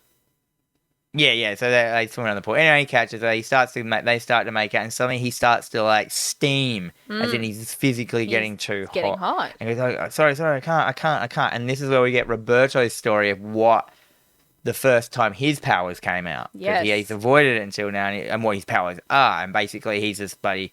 He's like the Human Torch. Yeah, he's like the Human Torch. He's just fire, but he's the Human Torch of horniness. Yeah, so basically when he gets sexy... No, and it's not sexy times. But the first time it happened is when he was having sexy times with his girlfriend, and he basically burnt her he fucked her to death. Yeah. He corpsed her. He charcoaled her. Charcoal chickened her. Oh, Put her over the hot coals and gave her a rodging. That's savage. So that's what happened to him. So that's why he's got massive problems. Yeah. So then we cut to the... And then she's like, but you can't burn me. Yeah. Because she's all powerful, and they have a... She's like, but now you got to catch me again. She dives under the water, disappears. Yeah. And he's like, oh, just standing there with his dick out without what's happened. And then all of a sudden, this corpse hand comes out of the water, up his back. And he thinks it's her, like, behind him all getting sexy on him. No, it's a flaming corpse. It's the flaming corpse of his ex-girlfriend. Yeah. In the pool, which looked really cool. Fire in the water. And as like, he's out of the pool. He's out of the pool. He's freaking out. And Flame lady comes out the pool, following around. yeah. It looked pretty cool. I was like, yeah, cool. Then the alarm goes off. The mutant alarm goes off. Yes. Of course, again, because, shit's going down. Yep. The mutant alarm goes off, which tells, like, Danny and Rain, they can hear, oh, fuck, shit's going down. They run back. They run back in, like, 1 second. Yeah. They clearly didn't go through the ventilation shaft. I think we also missed the point that when Rain and Danny are kissing, because they start making out. It's adorable. Rain's eyes change. So she transforms. A little bit, yeah. Her eyes change. He goes, the eyes. And she goes, oh, I'm sorry. She goes, no, it looks cool. Very pretty. So she gets, like, yellow eyes. Yeah. And I think maybe some more stuff happens when they keep kissing. Like, her ears go pointier. She starts getting the little pointy ear. So she's got some sort of transform vibe going on. You don't know what it is. I didn't know what it is. I didn't actually guess what it was at all till like the last second. As soon as there's like, oh, there's that dog running off screen, it's her. Yeah, I didn't catch it. Sure. So everyone runs into the pool room where we just see Roberto completely on fire. He's flaming. So basically you get the idea from that is that like, so I don't know what's happened. You don't know what's happened. No. At first I thought maybe only they're hallucinating and like what he was saying is not what was happening, but that doesn't happen because later on because the manifestations actually come out. So he's just flamed up for some reason, and he thinks that he's burnt Ileana. At this point, also though, when everyone else runs in, Ileana runs in as well, and she goes. So it wasn't even her. No, she wasn't even. He followed the siren's call to the pool and was making out with a manifestation. Yeah, making out with the fucking ghosts. It's crazy. The corpse. Oh, yeah. So he's still on fire, and the fucking doctor just comes and pushes him in the water. Yeah, I thought, she pokes him with a broom into the water. I thought that was funny. He just goes out, and then, like, half the water's gone. It's just this he's evaporated half the whole pool. So he is hot. Yeah. Hot property. He's a hot man. He's a chiseled man. He's hot on all dimensions. So Ileana starts accusing. She's throwing out accusations at this point. She's blaming this on Danny. Yeah, why not? None of this was happening until this bitch rocked up. Yeah, that's true. So whatever her power is, this is it. This is what's happening. She is causing all this. This is her powers. She's terrible. Yeah. And then of course, which is pretty accurate. Well, she's not wrong. So then we cut to Dr. Reyes and Danny doing a bit of like therapy hypnosis together. Yeah, so the whole building is going into lockdown. Ileana gets shoved into solitary. Because she fucks up. Yeah. And then, so they... Does she try and kill... Not yet, nah. Anyhow. So she's asking her a series of questions. She's drugged her, so she's pretty... She's drugged her, I mean, like... She voluntarily let her be drugged. She says, this is going to make you relax and make your powers flow out a bit easier. Well, at this point, we're still trusting the doctor. That there's nothing wrong with her and she's not doing this and she's not a bad guy. But what do we know? So there's flashbacks. There's like a demon bear. And the flashbacks. None of the flashbacks were shot in video. Yes. Which I was like, weird. Yeah. As in not, video camera videos. So it looked really weird at home, funniest home videos. And Danny's kind of like narrating this to her like under hypnosis kind of thing. She talks about the demon bear. Basically this goes into the whole story of the demon bear. Yeah. We learn about the demon bear. I still don't actually understand the demon bear, but we did learn about it, but I just didn't pay attention. Yeah. And then we're flashed back to a facility. There's like a mutant facility where kids are all there getting experimented on and, they're getting tortured and it's all fucked up, and then we realise that this is stage 2 of where they're going. They're not going to the Mutant Academy. No. I don't know how she saw this. There's no explanation. No, there's not.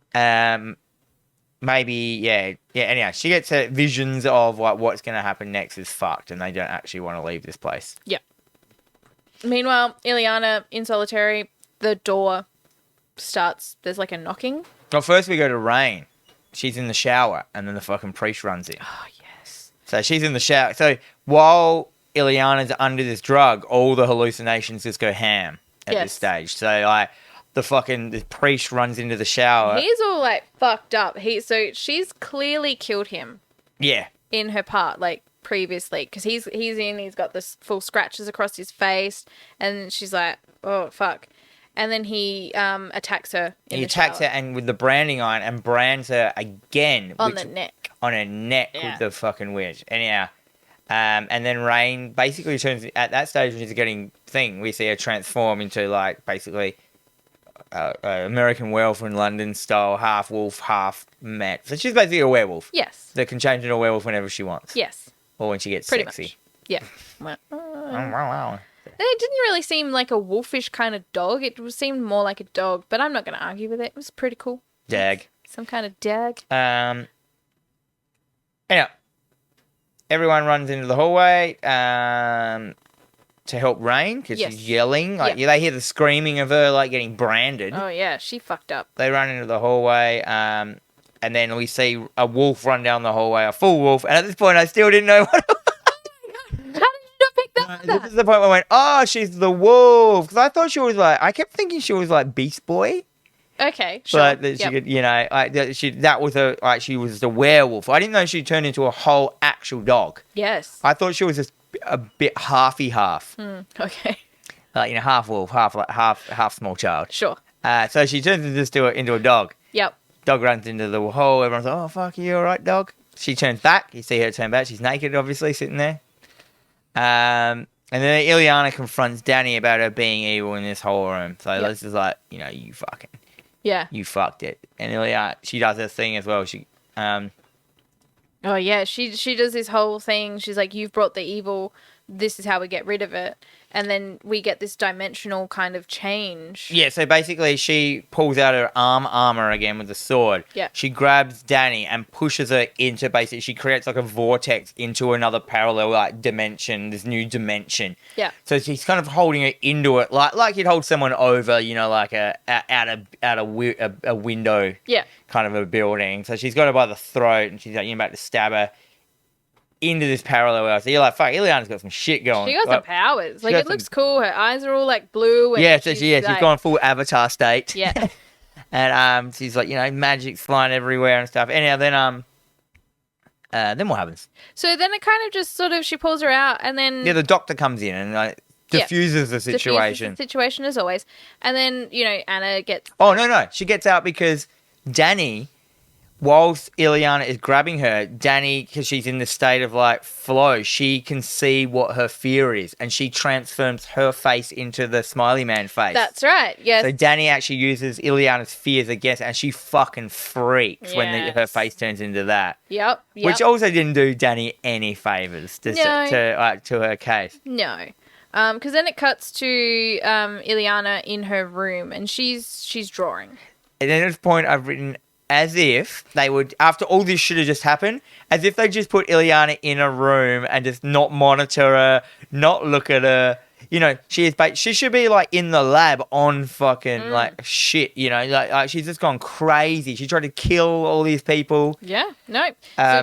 Ileana's in the room. She's just drawing. Like the crayons are kind of moving back and forth, so we can tell that she's got some anxiety going on. She's not happy right now.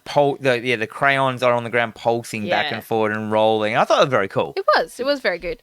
So then they're talking. Danny comes in. They start talking. And Danny brings her puppet back. Truce. Yes. I bought your puppet. Here's your puppet. Here's your poopette. And they start talking about limbo, which is basically the safe space. That Ileana has created. And that's where she can bamf to. Yeah, so she bamps to there, or she can sort of put people in there. Yeah, so she basically, when the Smiley Mans come, she escaped that's where she goes. Into this parallel world which she created. Yeah. Called Limbo. Which is cool. Which I still didn't understand who this character was at this point. But I did later on. Yeah. She had to say her actual name for me to even know. Oh, really? I have no idea who she is still. Yeah. So then we're sort of crossed to. So at this point, like the doctor's taken bloods and all this information from Danny, and she gets word from whoever this corporation is, which we now have discovered that it's the Essex Corporation. That they are stating that they need to get. What is that? So Is the XX Corporation, was that ever in any other films or anything like that? It's not in the films, but it is part of The comics. The comics. Yeah. I think it's like Sinister, Dr. Sinister, or someone Sinister. It's like this millionaire. So the information comes back. You need to gather more information, and then you need to terminate her. She is of huge danger. She is not going to be an X-Men. Not that any of them are going to be X-Men. And that's it. So the Essex Corporation is a mysterious organization that collected the genetic material of mutants for unknown purposes. After the massacre at the Weapon X facility, a group of unknown individuals in connection with the Essex Corp arrived. It's something to do with Wolverine or some shit. Who knows? Anyhow. Yes. Cool. It's a thing. It's a thing in X-Men lore. I don't know. And I'm sure it's just in a couple of comics. It's fine. It's cool. So the Essex Corp, they're fine. Yeah. So they just harvest mutants. Yes. For their powers. Yeah. Which is fine. Which is probably the same one out of like Old Man Logan or Logan, whatever it was. Yeah, I think there is like meant to be reference to that in this, but I'm not 100% sure. Yes. Yeah. So they're like Terminator. Yeah. SX is like, you know what? She's too unstable. Get her Fuck gone. that shit. Like, it's too crazy a power to like. There's no way we can control it, so we don't want it. So there's no way that they are going to harvest it or control it or anything like that. So, because I think we've established that at one point as well, Ileana finds her case file. That happens later on. Yeah. And that doesn't make any sense, but we'll get into that. Sure. So then Danny decides that she's going to have some more tests to get some more answers. She's just like, fuck shit's happening. But she goes, last time I went in that test and I got drugged, I got these visions of this place. And like, and then I think she's already divulged to the character. Is that the right word? Yes. That there's this place. It's not the X-Men. It's like, it's a fucked place. Yeah. But I'm going to get some more answers. I'll get some more tests done on me.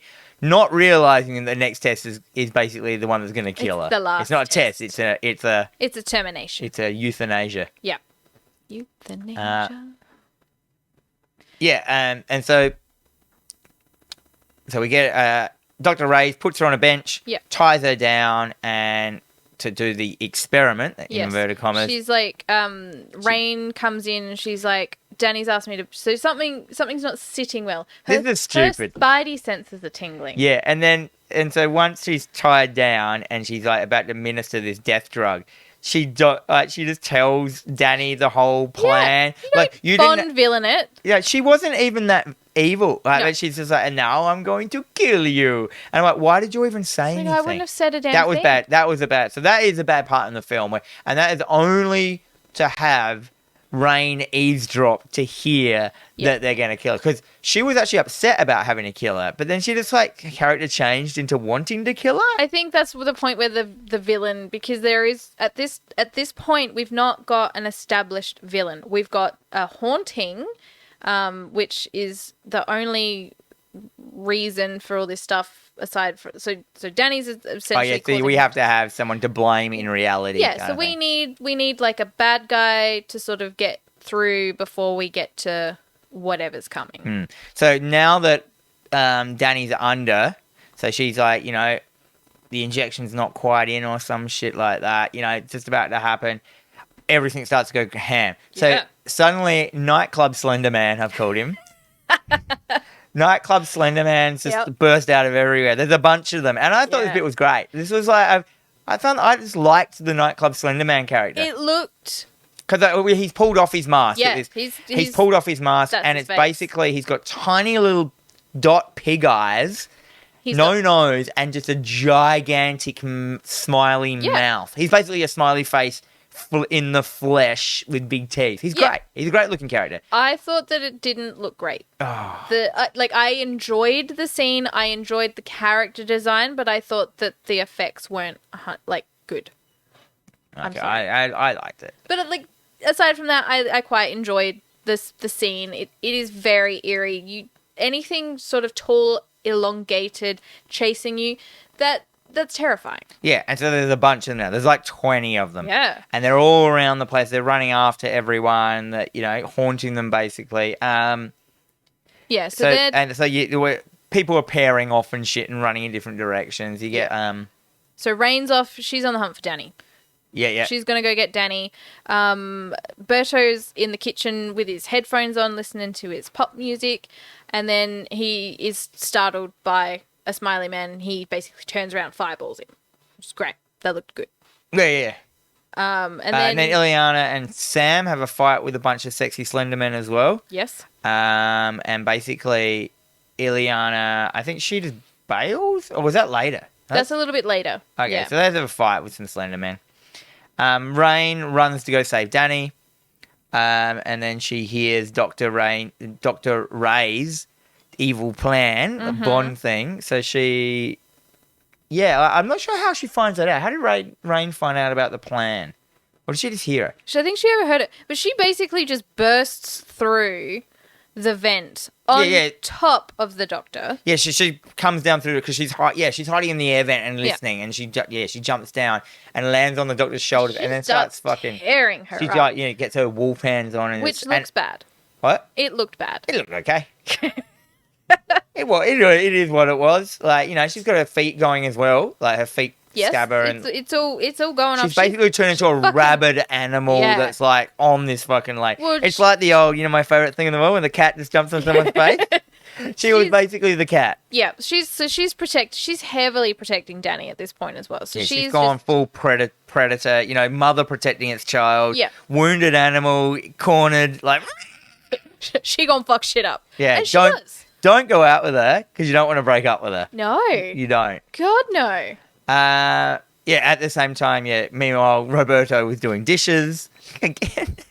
Yep, and this is around the point that Anna kind of bails on Sam. She leaves him. She disappears. He's like, "What the fuck?" Yeah, so they're in the hallway. Yep. There's Slenderman at both ends. She has a panic attack. Like, she basically could have pulled out her sword, but she just has a panic attack. She's freaking out because the Slendermen scare her too much. Yeah. So instead of like, he's like, "What do we do? What do we do? How are we gonna get out?" She just bamps away. She's like, "Peace out, bitches." She's like, "Sorry, bye," and he's just like, "Fuck." But that gives him the opportunity that he can't hurt anyone, so he fucking just goes and push straight through them. I thought he flies through the Slenderman. It doesn't show it. No. Not really. No. It shows the aftermath with them all on the ground with their arms and legs everywhere, like on the ground, like they exploded. But I thought they could have shown that, hey? Yeah. That could have been one of those great, where they do in every X-Men film, that one slow-mo shot. Like him just going boom, boom, boom, through them. Well, we got to remember that this is a Fox movie. So... It's technically not a Marvel movie. It is a Marvel film, but it's not. I mean, the only good Fox Marvel film that there was Deadpool. Logan? Was that Fox? Don't know. Yeah, I don't know. What about X-Men 2? I couldn't tell you what that one is. And it's the one where, like, it's got a cool Wolverine bit. Right. Anyhow, Sam, he's dealt with a couple of Slendermen. I think they're endless, though. They just keep coming. They're just coming and coming. Sam finds Roberto, like, fuck, dude. Yeah, we gotta do some shit. Berto's trying to get out. Like, the force field's still up. He's just like, fuck this. So now the force field's on the house. Yes. It's not on the rest of, like, the whole... It's shrunk down to just be... The facility now has a force, so they can't even get out the doors. Yeah, because they're in full lockdown. And they're like, fuck, let's go upstairs. So Meanwhile, Slenderman's coming from... they got to run upstairs up the stairwell. Suddenly there's Slenderman coming down the stairwell. There's Slenderman everywhere. And out of nowhere, Ileana just appears out of limbo. Fucking with a flaming sword. Her eyes are glowing. She's full magic. And she just tears these Slendermen up with her sword. She cuts them all up and stuff. And then I've written in my notes, why didn't she do that from the start? But I realise now from saying that she was just in so much panic of facing her fear. But she went to limbo. A special place. She sorted it out. And then she comes back. She's like, I gotta fucking save my friend. She comes back and fucks and it you're up. And you're like, oh, amazing. And I'm like, you're cool. You're a cool character. It was cool. I liked it. So the gang meets up in the. So now, obviously, Danny, Rain has saved Danny. Mm-hmm. Pulled her out of the thing. Danny's like, stop the injection from going into her or whatever. Yep. She's still a bit groggy from it. Yeah.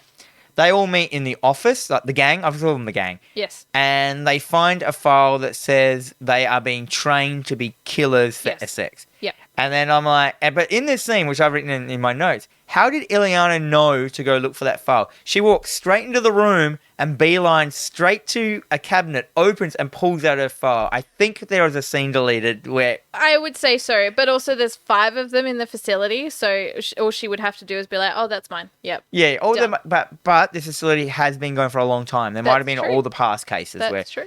So she finds her, she looks for her file and she finds her file, Yeah. which basically... Like, she's a perfect killer. Yeah, So that's what it is. So but that explains more as well why they're all kind of like so jilted. They need people that are so emotionally fucked up that can become killers and organized killers and stuff like that. Well, they've all killed someone. Yeah. All of them have killed someone. Yes. Oh, yeah. So, Rain's killed the pastor, the preacher, whatever you want to call him. Sam's killed his dad and his whole mining team. And Berto's killed his girlfriend. Yeah, and... So they're all suffering fantastic, great guilt. And then, so if you look at it like that, then... And Danny's killed her dad whole and reservation. her reservation. Yeah. So, fucking hell. And yeah, so the gang finds... the gang goes like, you know what, let's go fuck up Dr. Reyes. I like this as well because Dr. Reyes comes over the loudspeaker and she's just like... Because Dr. Reyes is so wounded. She's fucked up. She has been, her gut, she's basically nearly been disemboweled by Rain's attack on her with like the claws. Yeah. She's like bloodied up. She comes over the loudspeaker going, everyone go back to their rooms. Yeah. She's just like, oh, go back to your room. And they track her down and like, you know... She's just like huddled in this corner as like, well. I think, don't they say like, let's go fuck that bitch up or yes, something? let's go kill the bitch. Let's go kill that bitch. Which I love. Yeah, it was wicked. They find her in a room. Yeah, I don't even know what room it is. It's just one of the rooms. She's just in the corner with the loudspeaker, just huddled there, like bleeding out, just kind of dying. She's basically done for. Yeah. Oh shit. Anyway, they go to attack her, and she fucking just lays some force fields around them all. Yeah. Like I don't know if they can breathe. I'm not sure. But because she's fully into Essex. Yeah. Essex. And she's Essex? basically How do you say it? Essex. Essex. So she obviously, I think she's also afraid of that organisation that she's working for. Well, So she's been told to kill Danny. She has to. Yes. So she's put the force field around Danny is shrinking. Yeah. So she's basically going to crush her into meat paste in a force field. And everyone's like in their own force fields going, no, stop. And I've written at this point, can't Ileana just warp back into limbo and out of... and this is the problem when you get power that people like this. Instantly I thought that. I'm like, you can't... Why didn't she just like warp out in the first place and outside of the other force field as well? We just have to put it down to the fact that because they're like magic-based things that she can't warp out of this. That's my assumption. That's what I'm working with. Anyhow, Danny's fucking getting crunched in there, and you know what happens. Like she's already drugged up a bit. She's in tap with her power. Her power doesn't want to die, so of course, the storm comes. The storm, and she mentions as well that when the bear comes, the storm comes with it. Yeah, they mentioned that earlier in the film, which we should have. It's like Pumpkinhead. Yeah, basically, bear brings big weather. Yes, big bear. So big we weather. see like snow on the outside of the window, and suddenly this fucking bear appears. Oh. And it's pretty cool.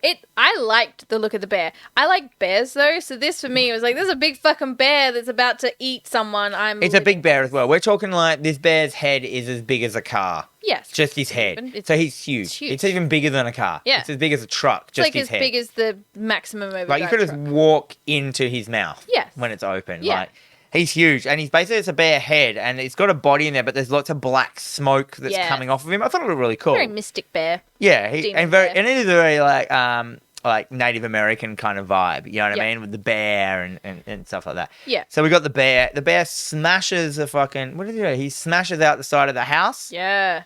So and he basically and just eats the doctor. Yes, but it's not just a simple eating. It's a crunch, and then it's a flick, and then a crunch, and then it takes a beat. It looks like a bear eating a trout. Yeah, when they fish them out the river. Yeah. Like, It took a bit, and all you can hear is this doctor screaming. This bear's just like, crunchy. I'm gonna eat you, little doctor. And then the fucking problem is there's a fucking giant demon bear. So Danny can't control the bear, which we've established. Danny's still super drugged at this point. She's drugged up. So she can't get up and go anywhere or do anything. So Rain's helping her. We've worked out at this time what her power is, haven't we? So her power is to manifest your fears into reality. Yes. And that's all it is. She brings the fear. There's no mention of a bear. So... Well, that's her biggest fear, is the bear. So the bear is a byproduct of her power. It's not her power. Her power is not the bear. The bear is there because her power is to bring out the fear in people, even herself. Yeah. So, and because I assume that because she has the power, that is why the bear is so powerful. They mention about, like, you have to try and make your bear smaller. Well, yeah, because but she hasn't. No, she's let it grow and grow and grow and grow and grow and grow to its fucking crazy bear. Yogi fucking on steroids. And, so, yeah, that's always confusing me, because I'm like, okay, so that is just her version of the nightmares. Yes. Of the thing. Well, that's, as you've noticed, that every time she's, like, sedated or asleep, all this shit starts happening. Yeah. So it's all coming out now. She's still drugged up. So this bear, and she's afraid. She's afraid of everything that is happening. She's afraid that she's just been told that she's going to be murdered. So she's big fear, big bear. So at this time as well, Danny is still unconscious. Yes. She is trapped in her own mind. She's doing one of those things. So that's why the bear is just like, I'm fucking doing whatever I want, can't. Yeah, right. So she's trapped in her own mind because she's been, like, battered and bruised and drugged, and then the bear gets out, and then she's basically in the underground at this point. Yeah, in the upside down. In the upside down. So then so Rain takes her into the church. She takes her in. So they all go into the church. Ileana is just like, I'm magic. I'm gonna go.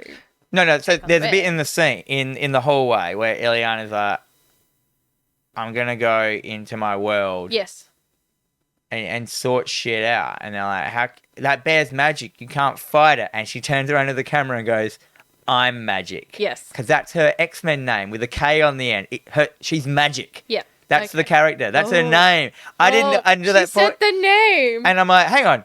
Magic's got a purple dragon. I'm like, that's what the fucking puppet was. So yeah, so that's the point where, because none of them say their X-Mutant names. She's the only one that ever says it. She's magic. Yeah. I'm magic too, or whatever. And I'm like, oh yeah, you're magic. That's what. I get it now. Because magic is very, very, very powerful character. Okay. As you can imagine. Yeah. Yeah. So Ileana starts fighting the demon bear. This looked wicked. It did. I'm not gonna lie. The demon bear smashes into the church because Rain drags her in there because she's like, demons can't come into church. Demons can't come. And but that's obviously not true. Then we have like this cool Jurassic Park scene with the bear, where the bear rips the roof off of, because she's hiding in the confessional booth. And the bear rips the thing off. And it's just like staring down with the bear eye, and you're like, oh, that's very Jurassic Park. The bear's huge. Like the eyes is huge. The eyes are like as big as like what's this big? It's as big as a lawnmower. Big. It's huge. Yeah, I don't know. It's bigger than the fan that's over there. Yeah, it's a huge bear. And then we have like Ileana bursts into the church and starts, because she's pulled. Or was that happened before? Because they go and fight outside. Is that later? No, they sort of start outside and then they work inside, because Berto's hiding because he's a coward. Roberto, yeah. He's hiding. Because once the bear's inside the church, Sam, he does this really cool thing and he starts to like do his little vibration powers up, and then he flies at the bear, and then you see the bear tooth. He's knocked out the bear tooth. Actually, yeah, that was wicked. That was cool. But first Ileana starts fighting the bear outside. Yeah. And it's very cool because she's brought the dragon into reality as a real dragon from her limbo. She's pulled it out as the real dragon. And I like that when she was hitting the bear, the whole of her reality came into existence for the hits and shit. And at first I was like, what was that? Yeah. And then I realized, that's limbo. So as she's hitting down, it hits the bear, and then the collision happens. The collision of her magic and the bear pulls her reality into existence for a sec. I'm like, this is cool. Yeah. And I'm like, why do people hate this film? This is a great power film. It was pretty good. I'm not going to lie. It was pretty good. And then, so Danny's still trapped in her mind. Everyone bails to the church. Because that bit happened before they went into the church. Sam and then Sam goes outside to help Ileana fight the bear outside. Yep. And then that's all we see. And then the bear bursts into the church and Yep. attacks Rain and the thing. Yep. And then, Roberto's sitting there too scared to fight the bear, like, oh my God, it's a bear. And then, we just see bloody Sam fly in full pelt into the bear's face and hit this tooth out, which flies at an immense rate and just goes thboonk into the wall right next to Roberto. Yes. And Roberto's like, fuck. Yeah. I'm supposed to be the tough now dude. I gotta man up. Yeah. And Sam's like the wussy dude and he just fucking knocked the bear's tooth out. So then he turns into bloody... He gets hot. Human Torch. He gets hot. He goes and then real immediately hot. gets And, squished. but he turns into like... He's not flame anymore. He goes into molten lava. His body's like black. Was cool. Because then he's like blocking all the shit that the bear's throwing at him. There's fucking sparks going. It's great looking bit at the end. Like clearly all the money went into this bit. And then he gets squished. Yeah, he kind of gets... Squished. The bear just paws him. Like, I'm like, oh. But it doesn't kill him, does it? No. I thought it did. I'm like, well, that was the end of that. Yeah, it Fucking snuffed him out like a bloody cigarette. You're a waste of space. No, the bear slams his paw down onto Roberto, which pushes him into the ground. But obviously, his like powers keep he's all right. Yeah. And then we all this time, like Danny's in this fucking dream world, the upside down. She meets her dad in the dream world, and he tells her how to sort it all out. He's like, you gotta wake up. And she's like, I can't wake up. I'm so scared. Like, and he's just like, but the bear's there. But the bear's she's like, the bear is huge. He's like, you have the power to fight the bear. She's like, I don't. The bear is huge. He's like, you're bigger. You're bigger than the bear. You can fight the bear. We were also neglected that she's got this wacky bear necklace that her dad made of a little tiny bear to show her that the bear is always small. Yes. But, yeah. That happened. Anyhow, dad comes in, says some words, and of all the, bear's about to kill everyone, Danny wakes up. Yeah. Fucking, and then she basically walks up to there and Croc Dundee's it. She just tells the bear off. She's like, no. Yeah, but she Croc Dundee's it. Like, when you get to the buffalo, she basically just like Croc Dundee's the bear. The bear just like, he's like, oh no. She basically kills Freddy. That's how Freddy, I'm not afraid of you. But that's right. But I'm in control. All she needed to do was just roll up a newspaper and like boop it on the snoots and be like, Bad. No bear. No. She basically like, Stop. No. Stop. Bear. Bad bear. It's like bear goes, oh fuck, shit. Bear disappears. Yeah. Yay! oh no, it's so done. It's great. I'm like, the bear should have eaten her. You wanted the bear to eat her? I was so mad. It was like that was like kind of as mad as what it was at the end of It Chapter 2, where they basically just bullied him to death. Yeah, it's kind of was that. It was exactly that. It was the same. It's Nightmare on Elm Street. This movie. It's basically Nightmare on Elm Street. Definitely. I mean that bit is that's how they beat Freddy in the second one, isn't it? It's just like, I'm not afraid of you anymore. Well, so they that's beat what Nancy Jareth did. in She's Labyrinth. Like, nah. You have no power over me. Yeah, I'm done with you. Bear. So Bear, not cracked up to be, like, he can't bear it anymore and he leaves. He can't bear to be told off. No. He's like, oh shit. So it's a bit more dramatic than that. And it does make sense and it was kind of cool. They had the right music in there at that point. I was like, oh man, she's telling the bear off. That bear got told. And it showed her that she's quite powerful. But that's just her beating her own. That's still not her beating her powers. No. That's just her beating this her is the bear. thing. She's a mutant. She's not going to get rid of those powers. Hey now, cut to next day. Yeah. The gang's all there. Yeah. Daytime. Is the fire brigade there putting all fires out? No, there's no one there. Yeah. There's no one there. They're basically I think because they're in the middle of nowhere. Yeah. You don't even know if they are actually even 20 k's from it because they keep saying maybe. Yeah. So they're probably like in the middle of fucking. Absolutely, but like nowhere. outside of the force field, there might not be anything.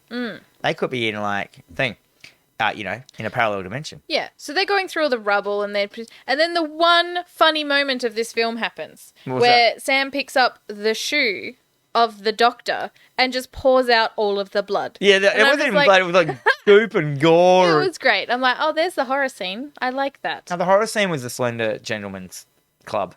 Sure it was. Slender Man Club. Everyone kind of like, they all basically put arm in arm and leave. Well, yeah, because they're like, they've all finished. The dome's gone. They've all graduated. Done. We work together as a team. They walk off away from the camera as friends. They all respect each other. The end. At this point, I said, hang on. So this is where I went, So Danny still has that power to affect everyone that she hasn't learned how to control yet. Mm-hmm. The bear was just her fear. All those Slendermen, it's still going to all keep happening. Quite potentially, yes. Unless they But she's managed. Or do you feel that through her controlling the bear, she controls her power She's now? learning, yeah. Oh yeah, because otherwise the bear would just keep attacking and she couldn't control it. Yes. So she's learned to face her fears, which means that she's learned to. These are our final thoughts, by the way. Yeah. And then as the film closes out, we get another bear monologue. Oh yeah, I just left that off. It's a bear monologue. It's just more bear monologue. Bears. It's just a poem about a bear or something. Yeah. So this reminded me a lot of have you seen the TV show Legion? No. You should watch it. Okay. It's basically the X-Men horror. Sure. It's basically set in a mental institution, and it's about Legion, who is Magneto's son. Oh. Never mentioned the X-Men. Never anything about it. No one's named it. It's such a good show. Okay. And it's basically there's characters in it. It's so fun. It's so violent. It's so good. It's got a dude from Flight of the Conchords is in it. Like all these weird actors are in it. Sure. It's so worth watching, and I got massive Legion vibes from this. But okay.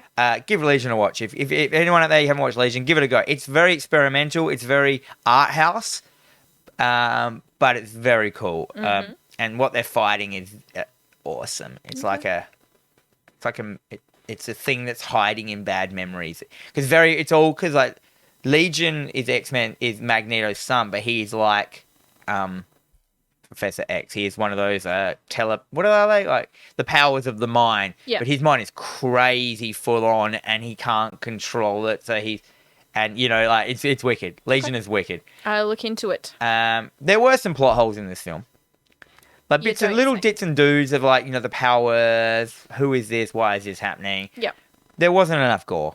No. If this film had excessed in the gore or done it would have been so much more fun, and so many people would have liked it a bit more. I think that it's way better than everyone was saying. I went into the film thinking it was just going to be a mess of a film, but it wasn't. It still made sense. Well, this is why with films like this, because I'm not into X-Men, Marvel comics, I'm not heavily into it. It's kind of like I'm not heavily into the Harry Potter books. So whenever I watch the films, I'm like, yeah, that was a film. It was okay. Yeah, cool. Did it entertain you? I don't have this, it fucking didn't do this with the comic. And yeah. See, I don't. Yeah.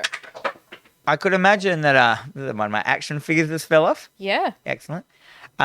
Ghosts. I can imagine that, the people who maybe like the New Mutants would hate this film. But I haven't read New Mutants, even though I own a comic shop. It's just not my thing. That's fine.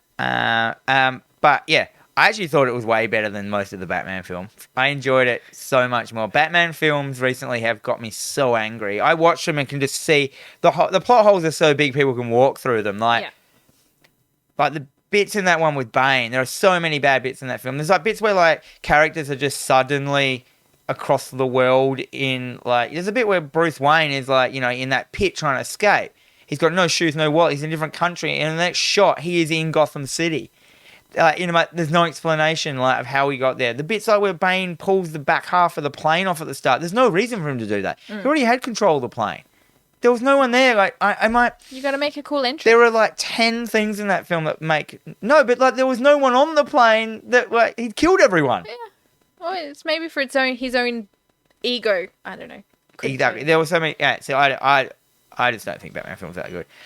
Very Nightmare on Elm Street 3 vibe. I mentioned that a whole bunch of times, and I was fine. But I still just gave it I gave it a W. Yep. Just what about your? Yeah. Look, I mean, I kind of nothing to this film. There was no horror. And the W is like a whatever. I was like whatever. I was I was just entertained. Yeah. It's not a horror film though. No, it's not. There was no horror. And the fact that they we delayed it to add more elements of horror, I'm like, where? Oh, no. Aside from your Slender Man the Slender Gentleman. Where was this horror? It wasn't there. The effects were pretty average, I thought. Until the end was... Until the end. Don't get me wrong, the end was great. It was super gay. I love a gay undertone in a film. I really didn't hate it, but I didn't like it. I had no connection to the characters. I really didn't care about any of them. I kind of felt a little bit bad for Rain. I was just more interested to know what the powers were Yeah. I was actually interested. I wanted to know what everyone's power was, and then I wanted to know what this thing was inside of Danny, and then I wanted to know how they're going to solve it. And that's all you can really ask out of an X-Men film. Well, yeah. I mean, it's nothing. It's never going to be some great masterpiece of storytelling. They're kind of like all the budget mutants as well. Like, yeah. In it was really good in like Grant Morrison's X-Men run, the new X-Men, I think it's called, which is probably the best run of X-Men. I know people won't agree, but it is. He creates there's like the special class of all mutants, like that just like they can't really be heroes, and there's like classic characters. He created like Beak, which is just a kid who's just got all feathers growing out of him and a beak, and that's all he is. He's just basically a mutant, poor Beak. Aww. And you know, there's like the special class of they can't really fight crime or anything. They just have to exist. Yeah, kind of thing. But they're mutants, so we need to give them a pat on the back for being mutants. Well, they still deserve to be in the school, but it's just that's kind of what these characters were to me. But then in Magic, she's pretty fucking powerful. Okay. Look, I gave it a W for whatever. Like, it wasn't the best film that I've seen, and I mean, it's Fox doing Marvel. They shouldn't, because they've just fucked it up. I thought though that there would have been a bit of Marvel influence in there. So I was kind of hoping the Marvel Studios was gonna like. Well, yeah, because I mean, Disney took it over, which. Well, Marvel did I would that have thing. scrapped it. I would have scrapped it and started all over again. Yeah. There's no point in polishing a turd. Oh, yeah, but they came out. It was more than a turd. It was just more like a wet fart. It was fine. Yeah. I wouldn't have paid $20 to see the movie, Dion. You've wasted your money. Sucked in, Dion. But I was fine love with you, it. Dion. It was whatever. It's fine though. Like, I wouldn't say to people not to watch it. Just watch it and see what you think. It's got heaps good special effects at the end. Yeah. Even if that, and if anything, and it's got a bear. I like bears. And if anything pulls, if Doctor Strange is showing us anything, as long as there's great special effects right at the end, it's a great film. Fucking hell. Doctor Strange had Tilda Swinton.